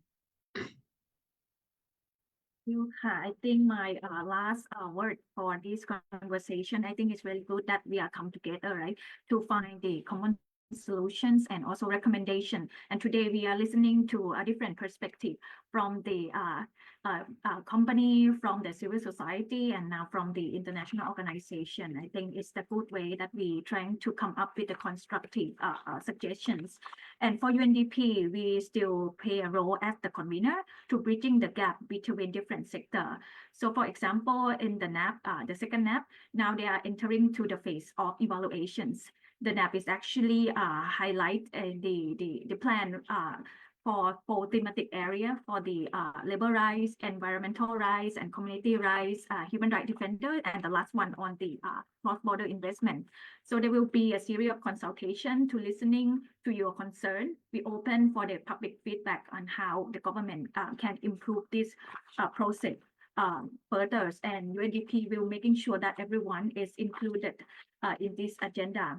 And also for the capacity building programs, we already have it, in place, and we're going to have a series of HRDD training this year. So stay tuned on that.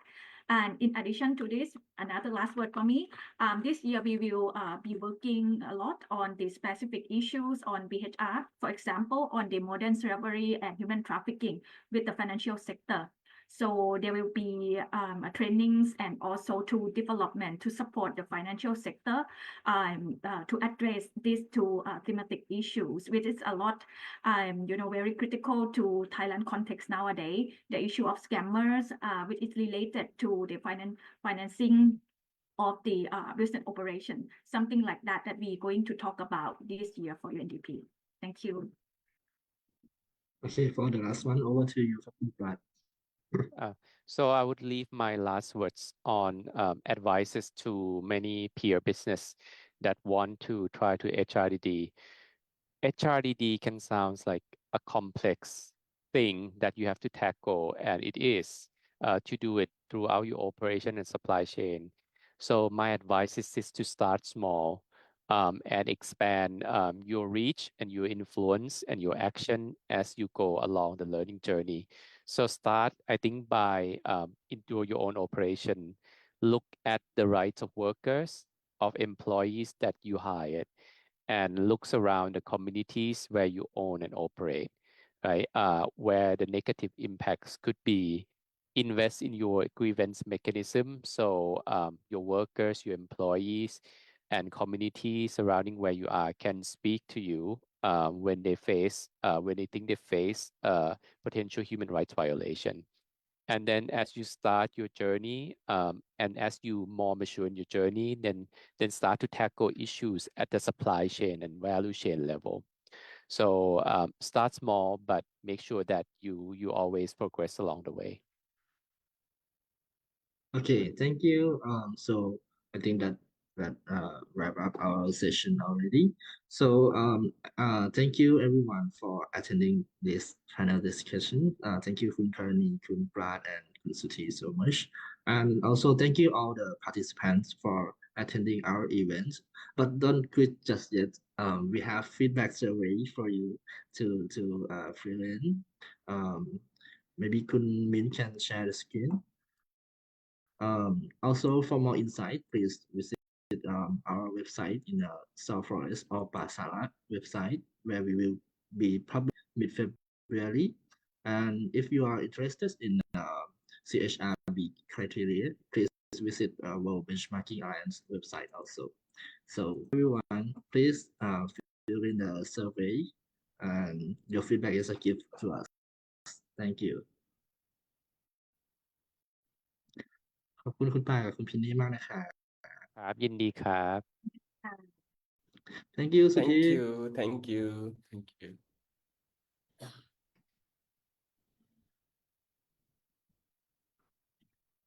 Min, can you reshare the QR code?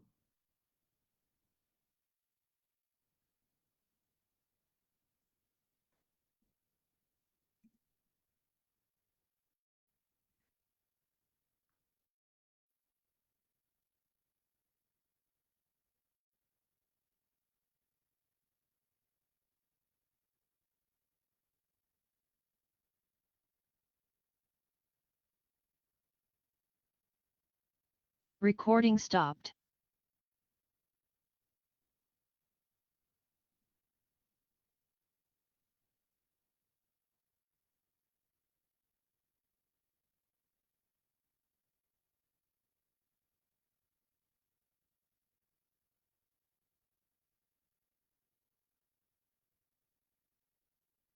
Okay, thank you everyone.